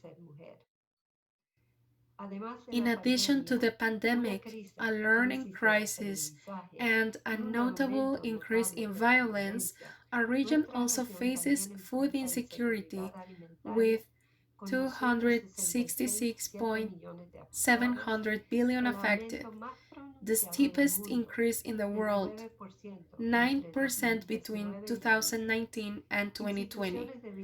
Weakened institutions and the dramatic loss of vital income brought attention to the response capacity of governments and regression to pre-pandemic levels of endemic violence in certain countries of the region. We are grateful to the R4V platform for increasing the visibility of the crisis globally. We want to highlight the very important role that organized civil society plays in responding to this crisis. The local civil society has acted as a first aid and key allies to expand the response. We consider it relevant to continue strengthening and articulating interceptor work to implement strategic initiatives and improve the quality of the response in each of the relevant countries. In the framework of the launch of the Rmrp, our coalition reiterates four key calls to action for the donors, governments, United Nations, and civil society organizations working together. In the first place, guarantee resources for local civil society organizations as frontline humanitarian actors, and that the financing mechanisms are of a multi-year character. Second, prioritize the financing of medium and long-term actions that promote the integration of Venezuelans in the local economy and societies. And we are happy to see that all the donors present and other actors are thinking along the same lines. Third, promote public policies in host countries, particularly within the framework of Brazil's action plan that mitigates barriers to essential services for migrants and that stimulate access to income-generating opportunities in the formal economy. And finally, in the context of the COVID-19 pandemic, ensure that all relevant governments protect and ensure access to health services for all populations in their territory, regardless of their nationality or immigration status. For our part, as a coalition, we once again commit to work with all of you to achieve a better response that promotes the participation of Venezuelan migrants and refugees, including women, children, adolescents, and youth, people with disabilities, and the LGBTQI+ community. As we seek durable solutions and guarantee their human rights. Thank you very much. Thank you very much, Victoria. And you help us to make the transition to the other member of this panel.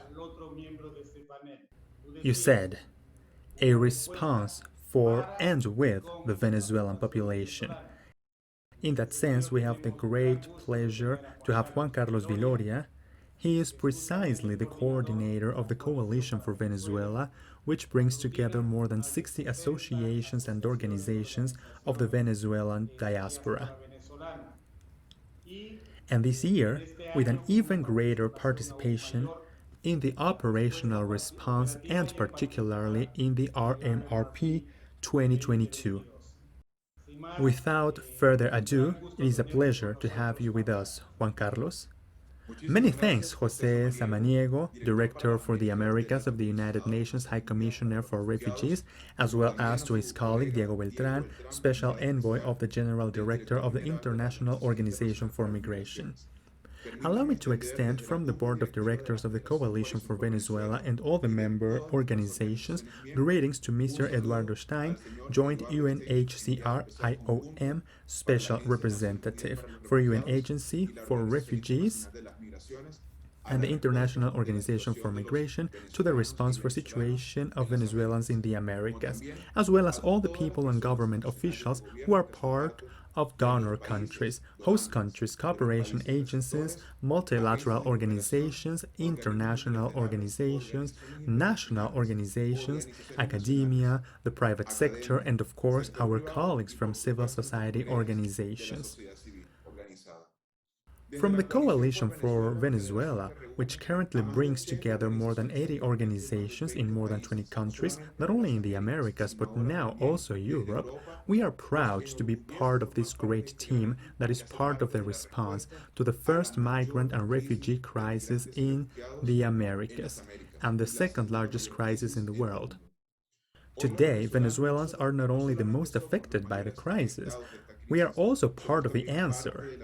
professionals, athletes, artists, students who, from each of the corners of the Americas and from other continents, are helping their nationals inside and outside the country.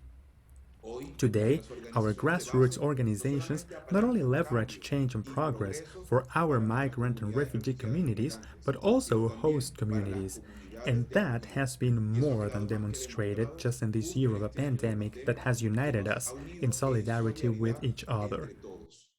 From the Coalition for Venezuela, we acknowledge and greet once again the efforts that host country governments are making to integrate us into their communities through regularization and socio-economic integration. However, we make a call for each of these protection mechanisms to be based on the refugee agreement, to be based on different mechanisms that have been given, such as the 1967 Protocol, the Cartagena Declaration, and finally the Declaration of Brazil in 2014, among others. Today, us Venezuelans not only have come looking for protection to the countries that host us, but also to integrate ourselves.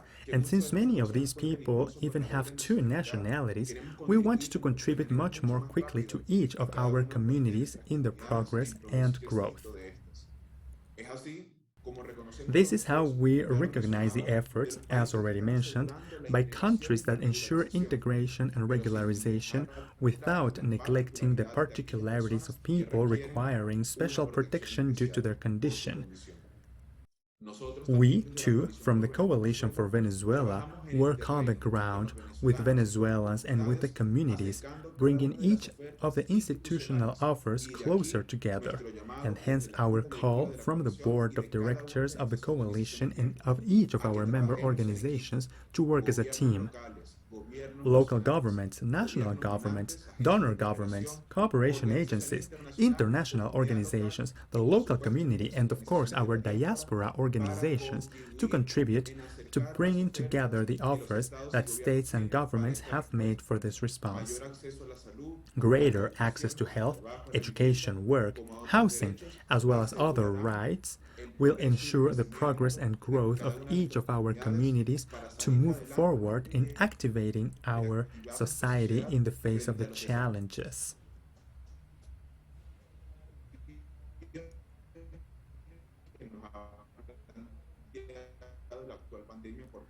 By the current COVID-19 pandemic, therefore, our second call is focused on doing justice to the Global Pact for a safe, orderly and regular migration, but also to the Global Pact for Refugees.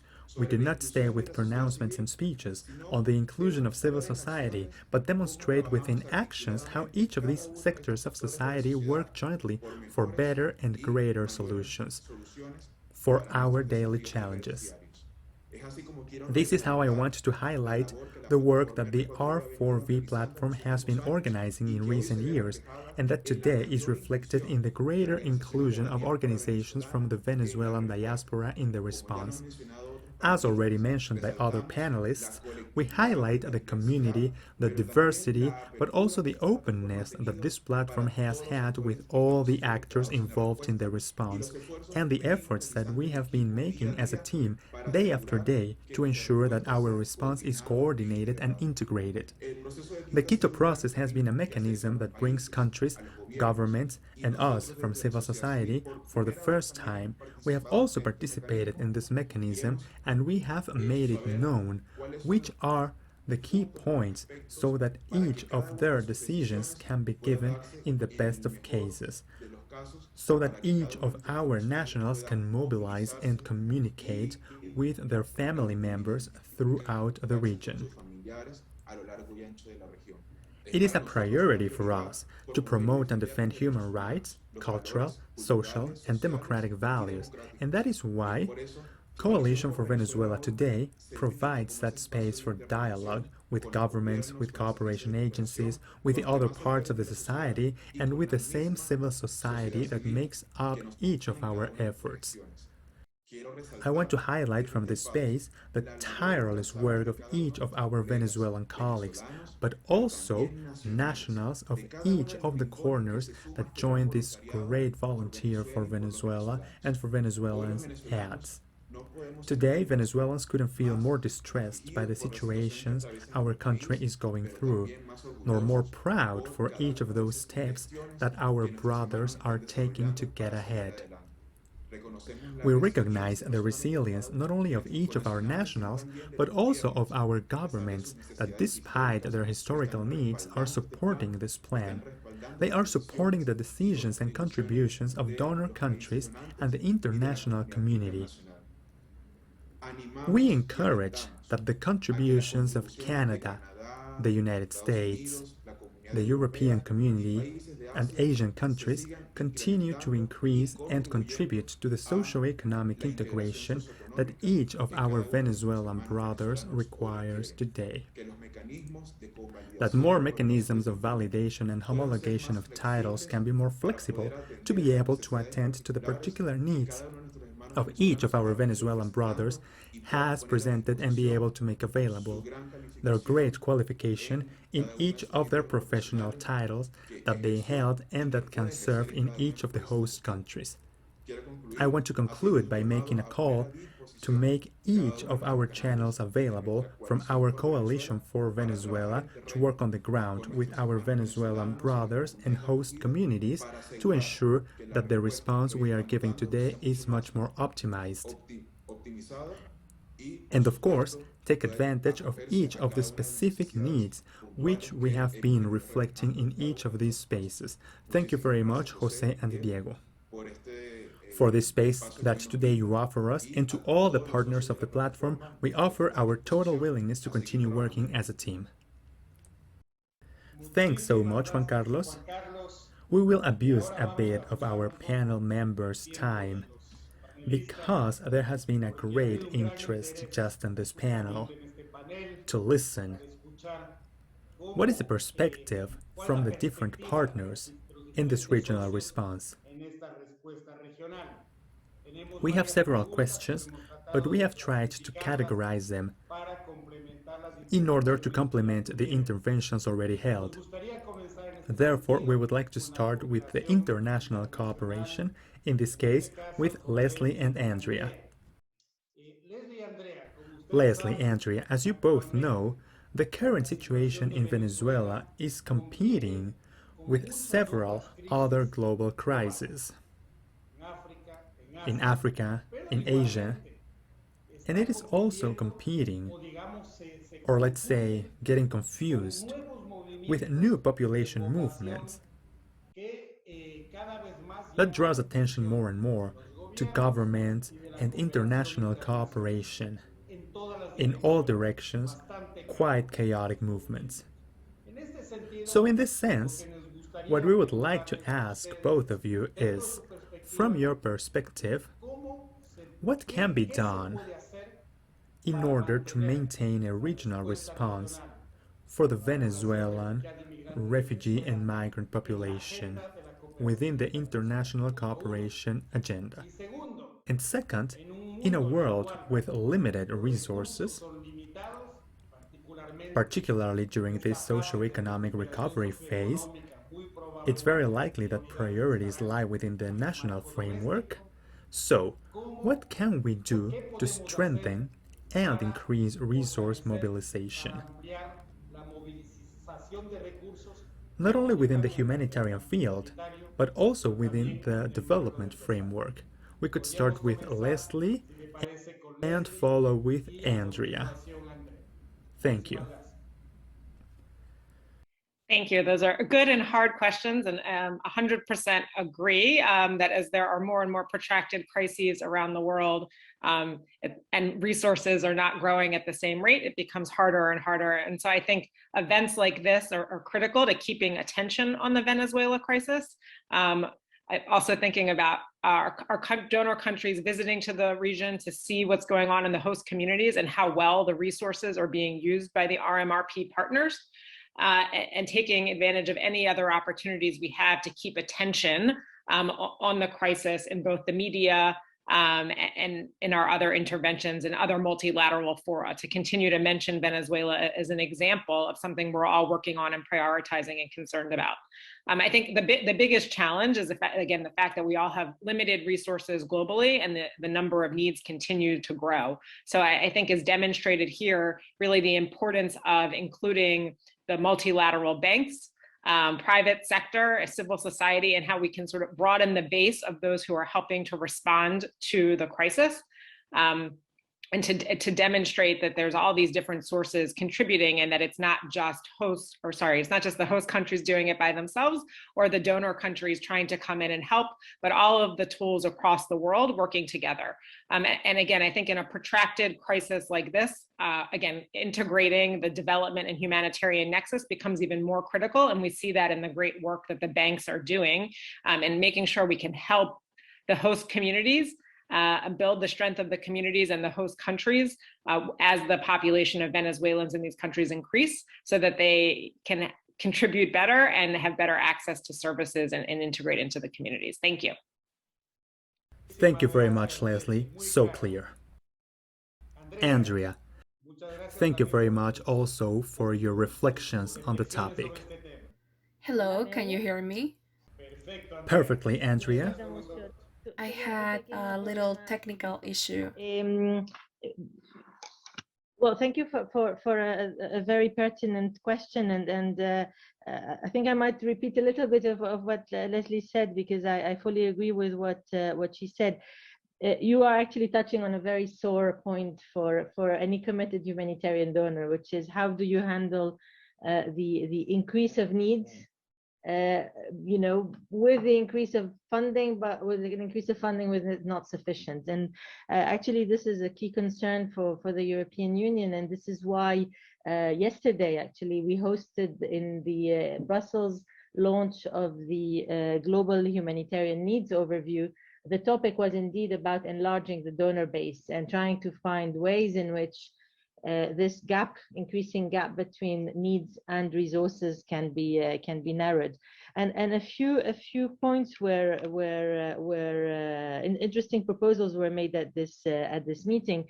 One of them was to sensitize other donors. One thing we can see is that the humanitarian response globally is focused on a very limited of key donors who can do a bit more, certainly, but who cannot cover all the vast quantity of needs. So that was one aspect that was mentioned. The other one is what you are really doing in this event, which is to associate the development community, the banks, to associate the private sector, so that especially in protracted drug crisis, we have a response which is not only about saving lives immediately, but also building resilience and trying to find durable solutions. Whether these are permanent durable solutions is one thing, but sometimes until you have those permanent durable solutions, which I know that for people on the move is either return home or integration in the host community or settlement into a third country. Outside these durable long-term solutions, you have also potentially intermediary solutions, so that whilst they are in a precarious situation, the response which is given to them, to their needs, is not a humanitarian one, but is a bit more expanded. And in that aspect, the contribution of the host countries is extremely important. And I think here, in the case of the work that you're doing, we really have a success story with the engagement of the governments in the region, for which you have given also a platform with this event.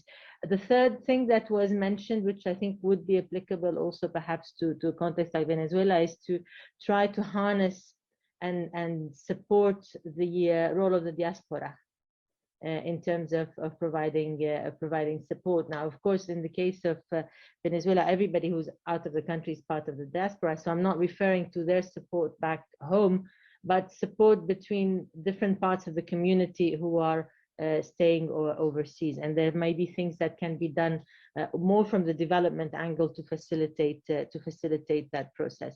Otherwise, if I look at the immediate short term, which is the program that you have and how it can be supported, you have our full commitment in terms of trying to organize events, raising awareness, what is being done. I think the data that you shared at the beginning, the fact that you can demonstrate the good work which is being done, how the accountability of the funding is ensured, is also definitely something that that helps. And we will continue working with you to carry the voice of the Venezuela refugee and migrant crisis, at least amongst our European member states and potentially others.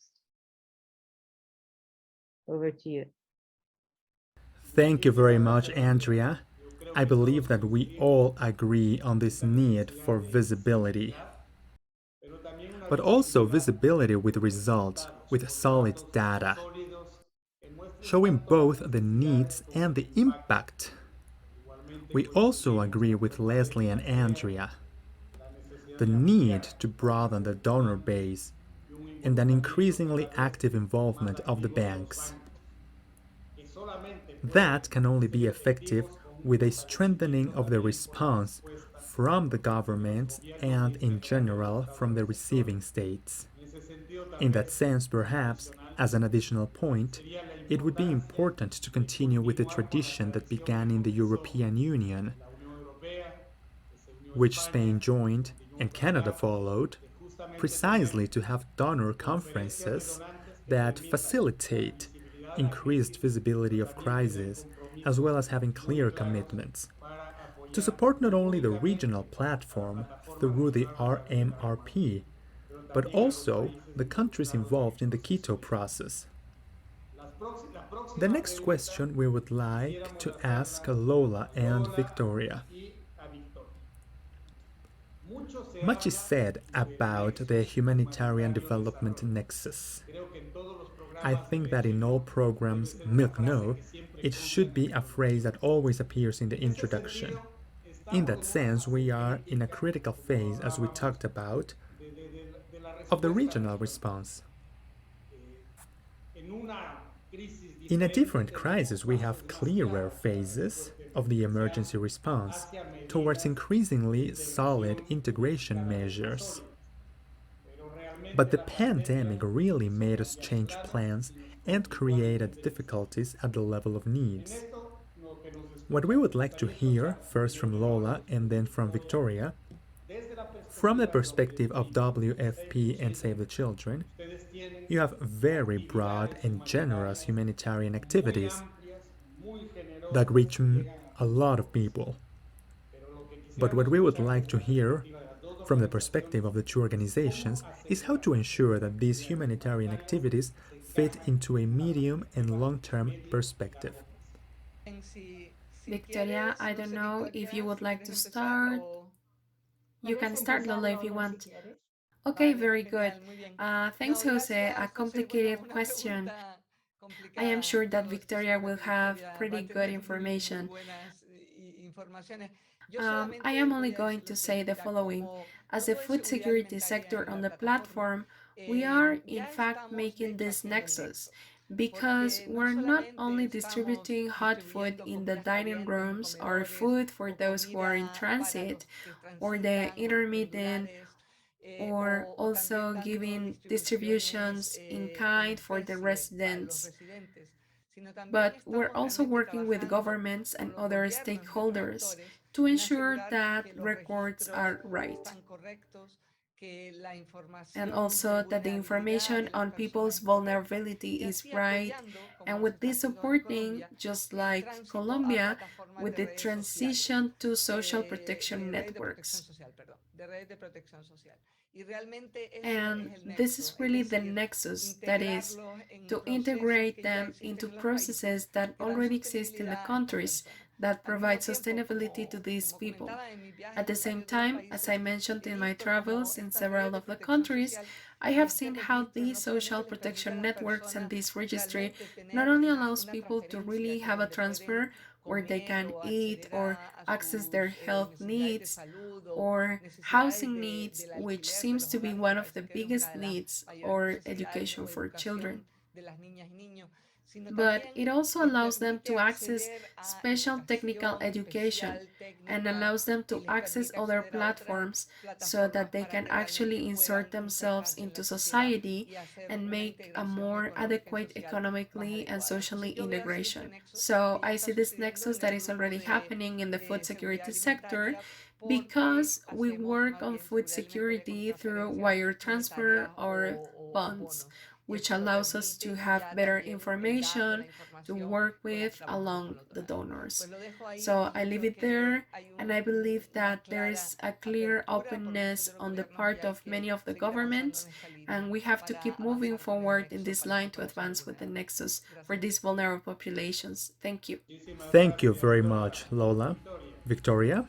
Gracias por esa pregunta, que es algo que hemos Thank pensado you for mucho. that question, Primero hay que which is something we acordarse have que thought para la about a lot. gran mayoría First, de we las have to ONGs remember y de that la for the sociedad vast civil, majority of the estamos aquí NGOs, of siempre the civil society, estábamos we are trabajando always en here. desarrollo We cuando were working in inició development esta when this emergencia. emergency Y started. para la sociedad And civil a for veces es civil el society, nexus sometimes the es nexus is business as business as usual. usual.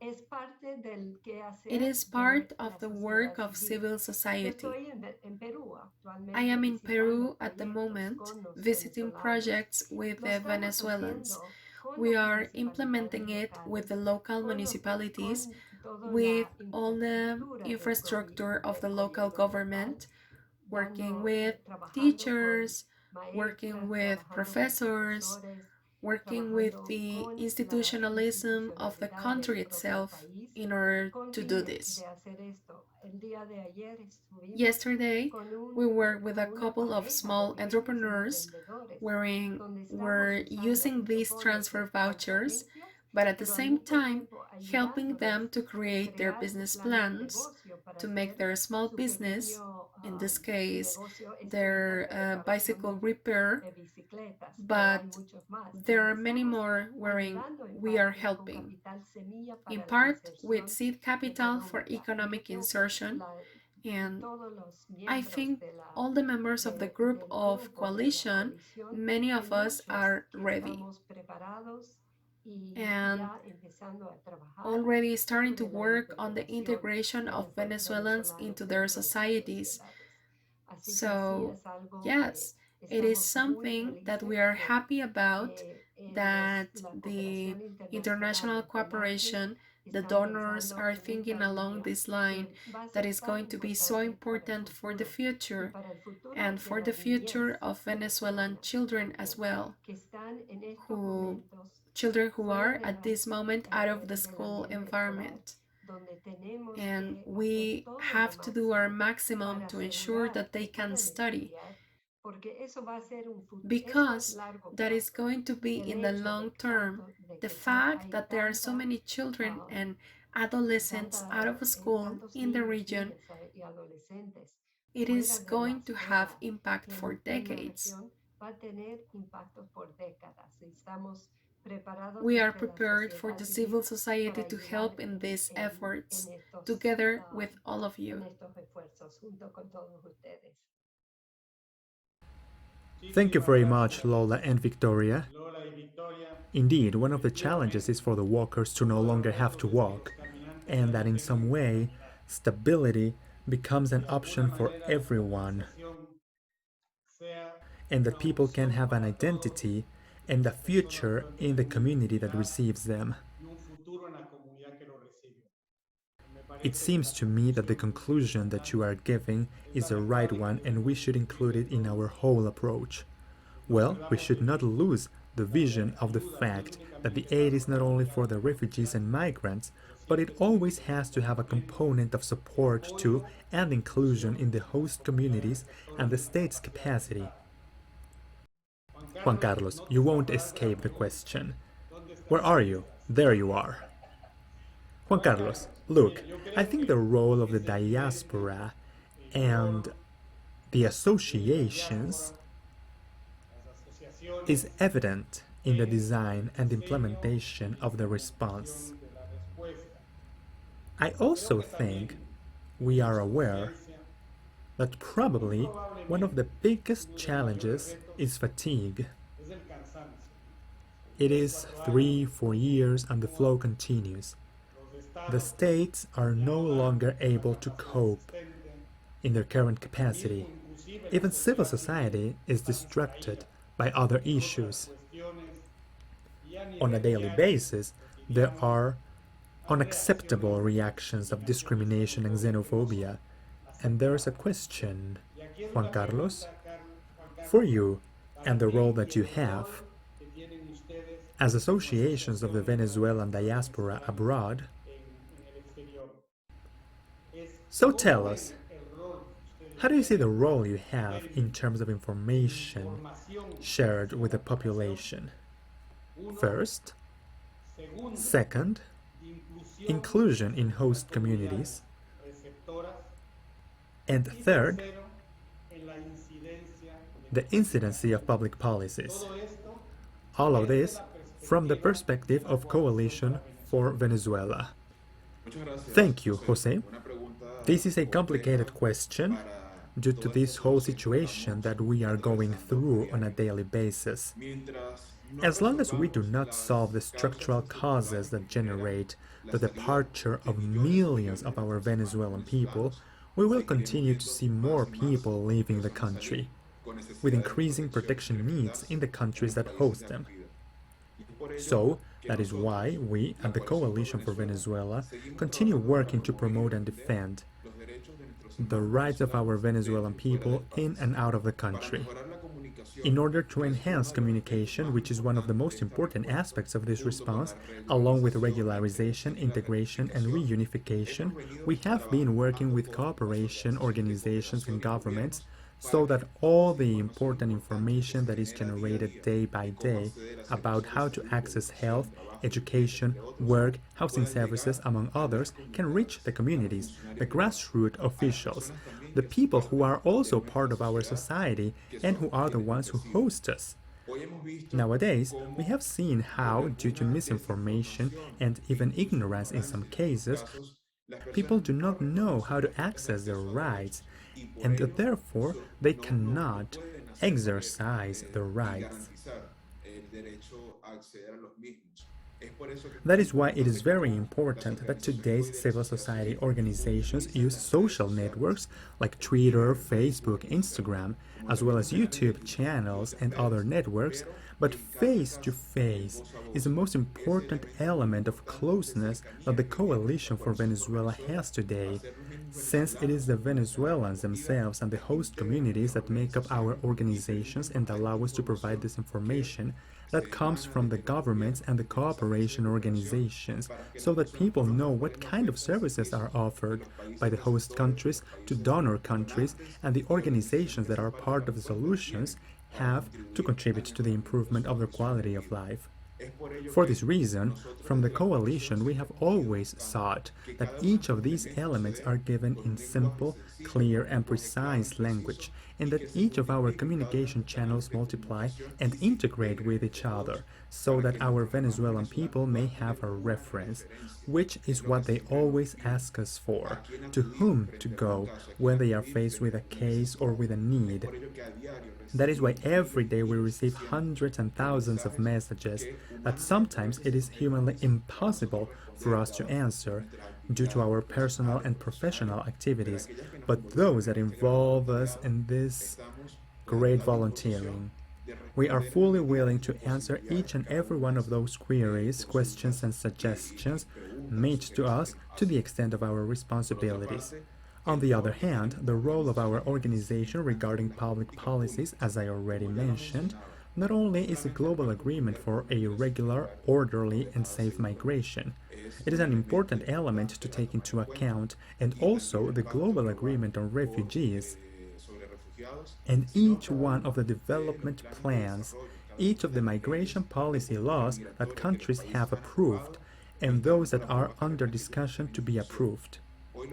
Nowadays, the Venezuelans have been participating in several levels of governance, and it is necessary that, with the support of the UN and international organizations and all those who are part of this great platform as partners, to join us so that the voice of the diaspora is present in these discussion scenarios.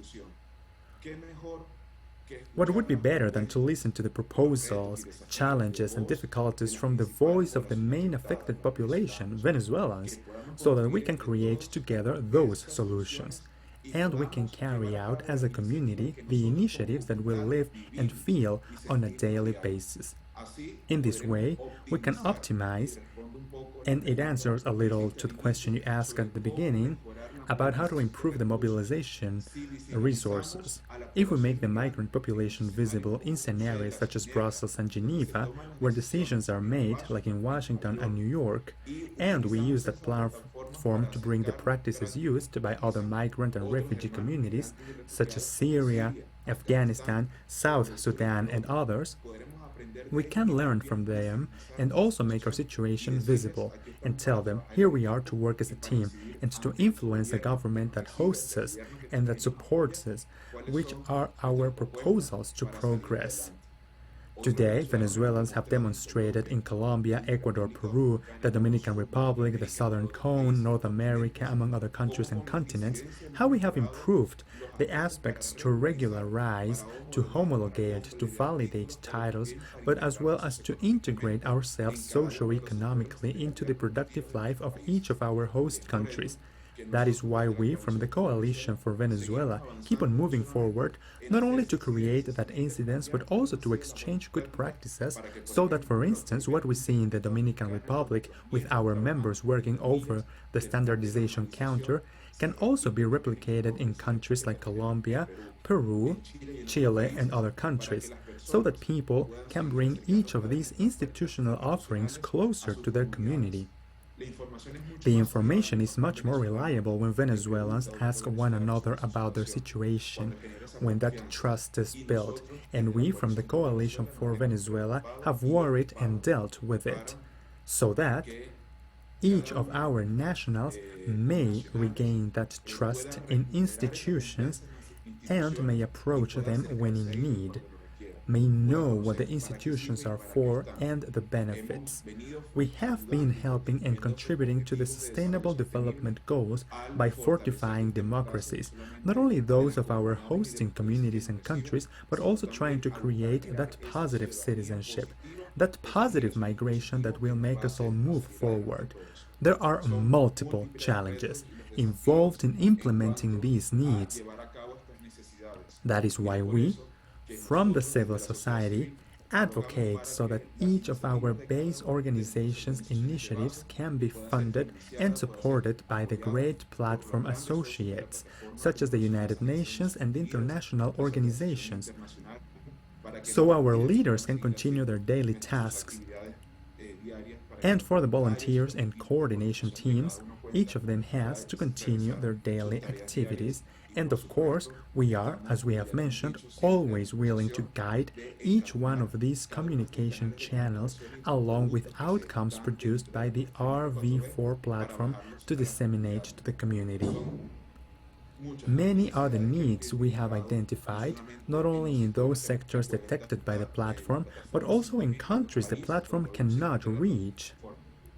This is why I take advantage of this space to make visible the need we have in areas like the Southern Cone, Central America, and the Caribbean, where hundreds and thousands of Venezuelans keep on arriving every day, where we see that support and contributions from international cooperation keep on arriving, though with some limitations.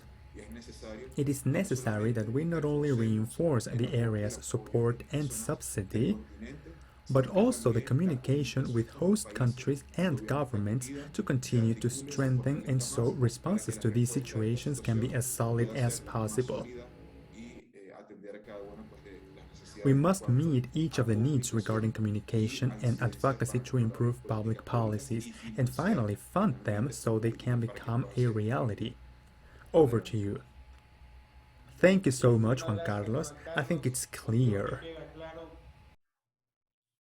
the fundamental role you play in the immediate responses, and that not only is your voice necessary precisely to make needs visible and to promote advocacy, but also your actions are important to bring guidance and support to fellow Venezuelan citizens in an inclusive environment community framework. Thank you very much from me. It has been a great pleasure having this panel that is somehow a clear reflection of what we talked about at the beginning, the whole society approach. This is not a slogan, but a real need we have to improve on topics such as political advocacy as well as operational action. I believe this alliance, this upfront dialogue all associates have, is very important not only to have a clearer vision of what we want to achieve, but also to adapt to a highly changing landscape. Thank you so much. I will now give the floor to my colleague Diego. Thank you so much, Jose, and to all the panelists that have enlightened us with different presentations. I in no way like in these conclusions and closing of the panel to repeat the series of key messages that were presented by all the participants, as well as reinforced through the Q&A session. Just to point out some key elements that seem to synthesize these panel's contributions and presentations.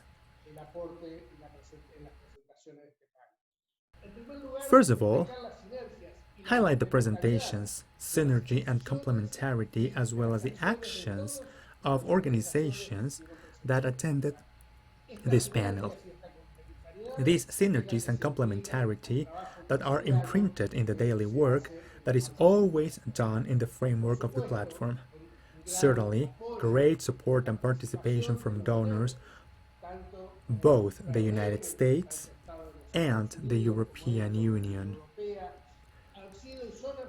who have been a crucial element of support, not only with financial resources, but also with technical support of all the operations developed under this field. And of course, listening to the renewed commitment to continue working with humanitarian projects, supporting integration and development actions, and, as it was said by the R4V's representative, Jose, we like to say that Venezuelans are not part of the problem. They are part of the solution. And in this sense, the action of listening to the organized voices and the different entities of the Venezuelan organization and the other organizations, they allow us not only to comply with the mandate of implementing or developing a framework of responsibilities towards the affected populations, but also make visible and empower those who suffer the effects related to the crisis. With these messages, we thank Juan Carlos for his presence and active participation. Thank you, Victoria Ward, who has illustrated us in her usual role as the Honorable Regional Director of Save the Children, the LAC RMD representative, and associates not only inside the operative coordination, but also in promoting the politics through advocacy. We are also proud that more than 90% of the participants and members of the platform, and for me, are from civil society organizations. This is such an important and distinct element that we will always want to strengthen and highlight. And of course, we've received by Lola Castro as the key representative in the response of a specific sector, such as the food security sector, which is a fundamental element that establishes what are the trends, what are the ailments, and the solutions.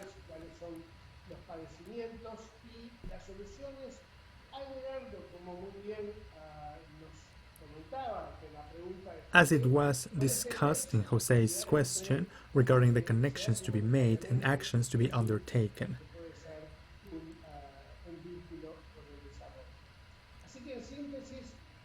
In conclusion, this has been a really important panel to know about and also explore more profoundly the dimensions of the needs in the region to keep coordinating the agency efforts, the organizations of the civil society, the donors, to continue the financial support of the development bank and the private sector, to trace according to the objectives in the plan.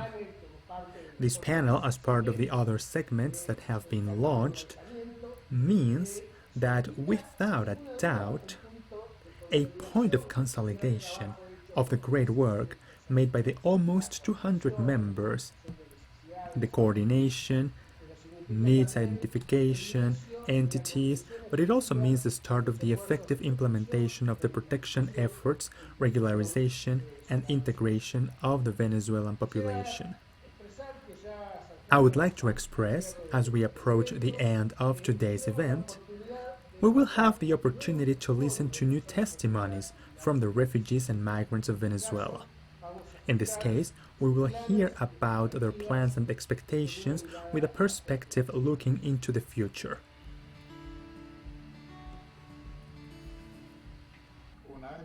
One of my goals is to revalidate my degree, to be able to practice with normalcy here, to contribute to the country with my knowledge, with work and dedication.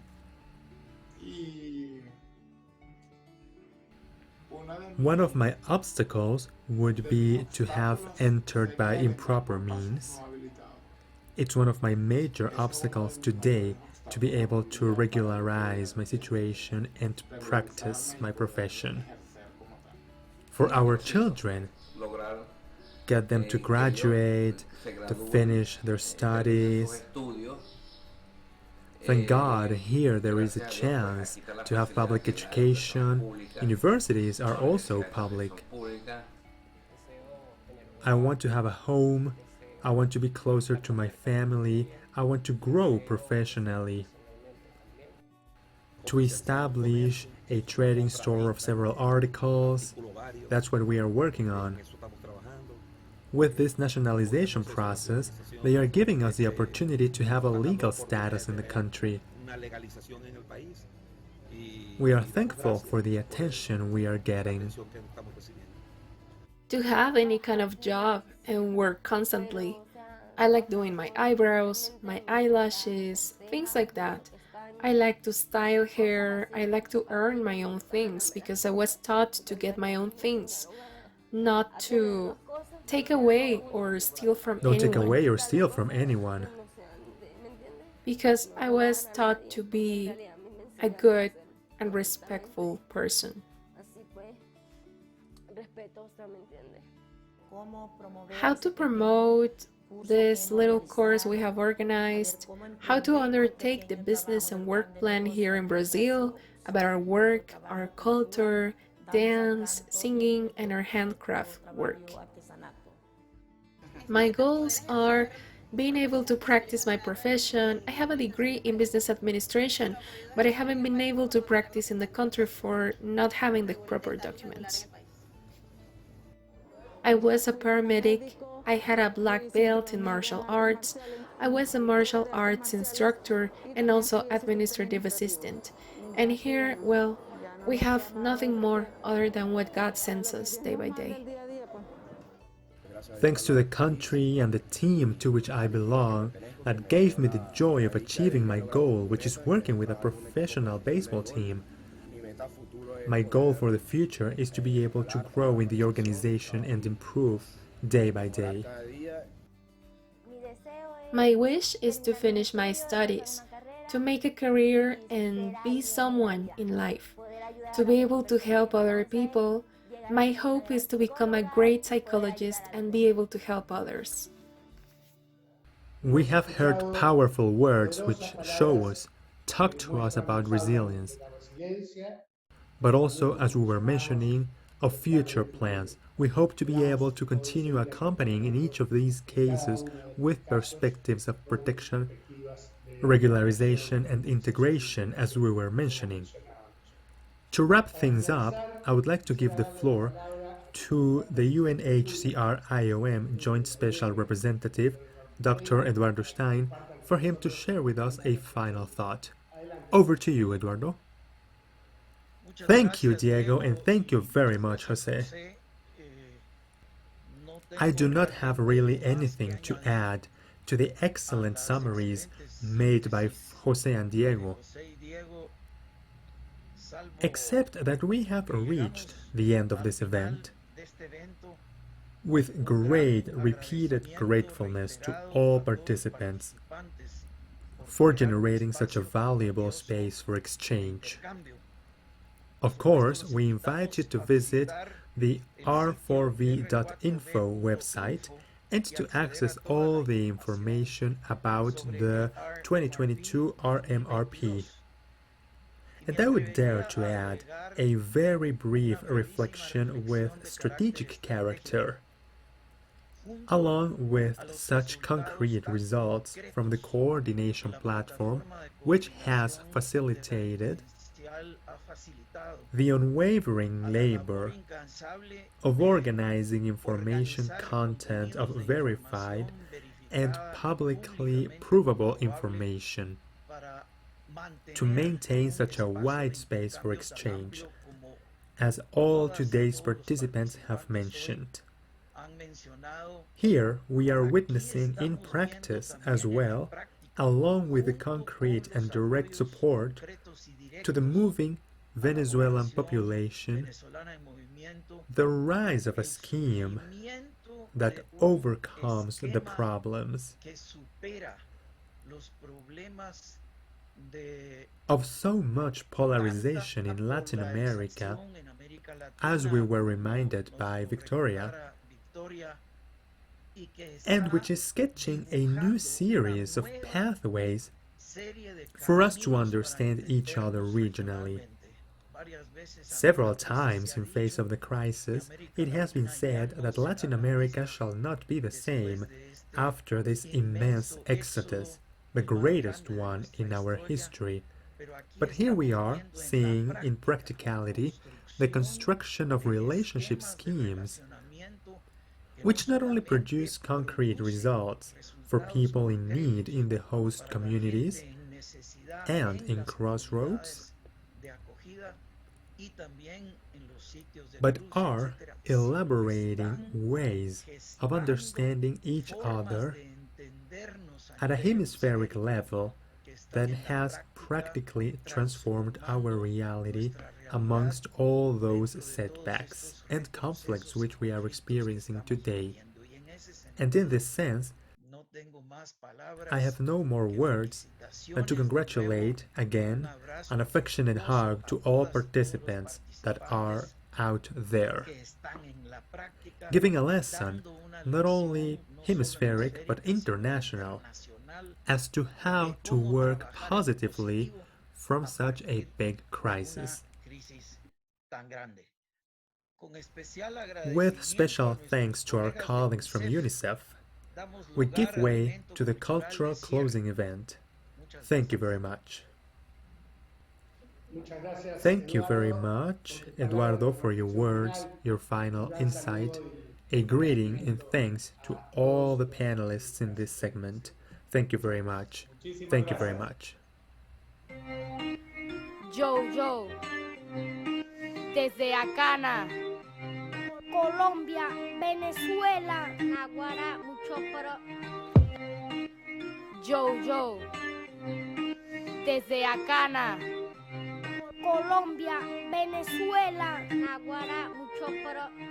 Te invitamos a este canto, vamos todas a integrarnos, renovemos nuestros lazos, ven, pasa un buen rato. Te invitamos a este canto, vamos todos a integrarnos, renovemos nuestros lazos, ven, pasa un buen rato. En las calles de mi barrio, en la carretera, he encontrado un lugar donde izar mi bandera. Aquí en Eacana construimos la memoria, de donde venimos heredamos nuestra historia. De las playas, las montañas y llanuras, venimos a llenar de riqueza la cultura. Somos diversidad, abajo cadena, gloria al bravo pueblo que rompió barreras. Te invitamos a este canto, vamos todas a integrarnos, renovemos nuestros lazos, ven, pasa un buen rato. Te invitamos a este canto, vamos todos a integrarnos, renovemos nuestros lazos, ven, pasa un buen rato. Habilidades para la vida,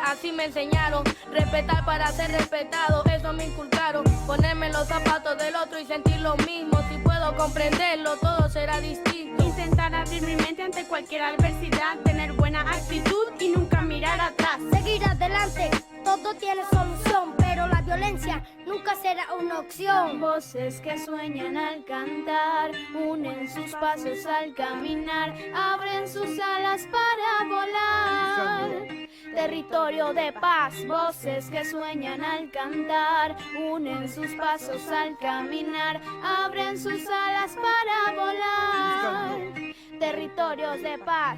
Te invitamos a este canto, vamos todas a integrarnos, renovemos nuestros lazos, ven, pasa un buen rato. Te invitamos a este canto, vamos todos a integrarnos, renovemos nuestros lazos, ven, pasa un buen rato. La luz a través del túnel es aquí donde yo estoy, pues me acompañan mis profes y me dejan ser quien soy, donde me siento protegido, sin miedo a dialogar, donde puedo debatir y cuestionar mi caminar. Ya no todo es blanco y negro, ahora el mundo es de color. Pude ver los matices que reflejan mi interior. No temo a ser silenciado, que resuene el altador. Yo aquí pude encontrar un espacio protector. Te invitamos a este canto, vamos todas a integrarnos, renovemos nuestros lazos, ven, pasa un buen rato. Te invitamos a este canto, vamos todos a integrarnos, renovemos nuestros lazos, ven, pasa un buen rato. Ven, pasa un buen rato.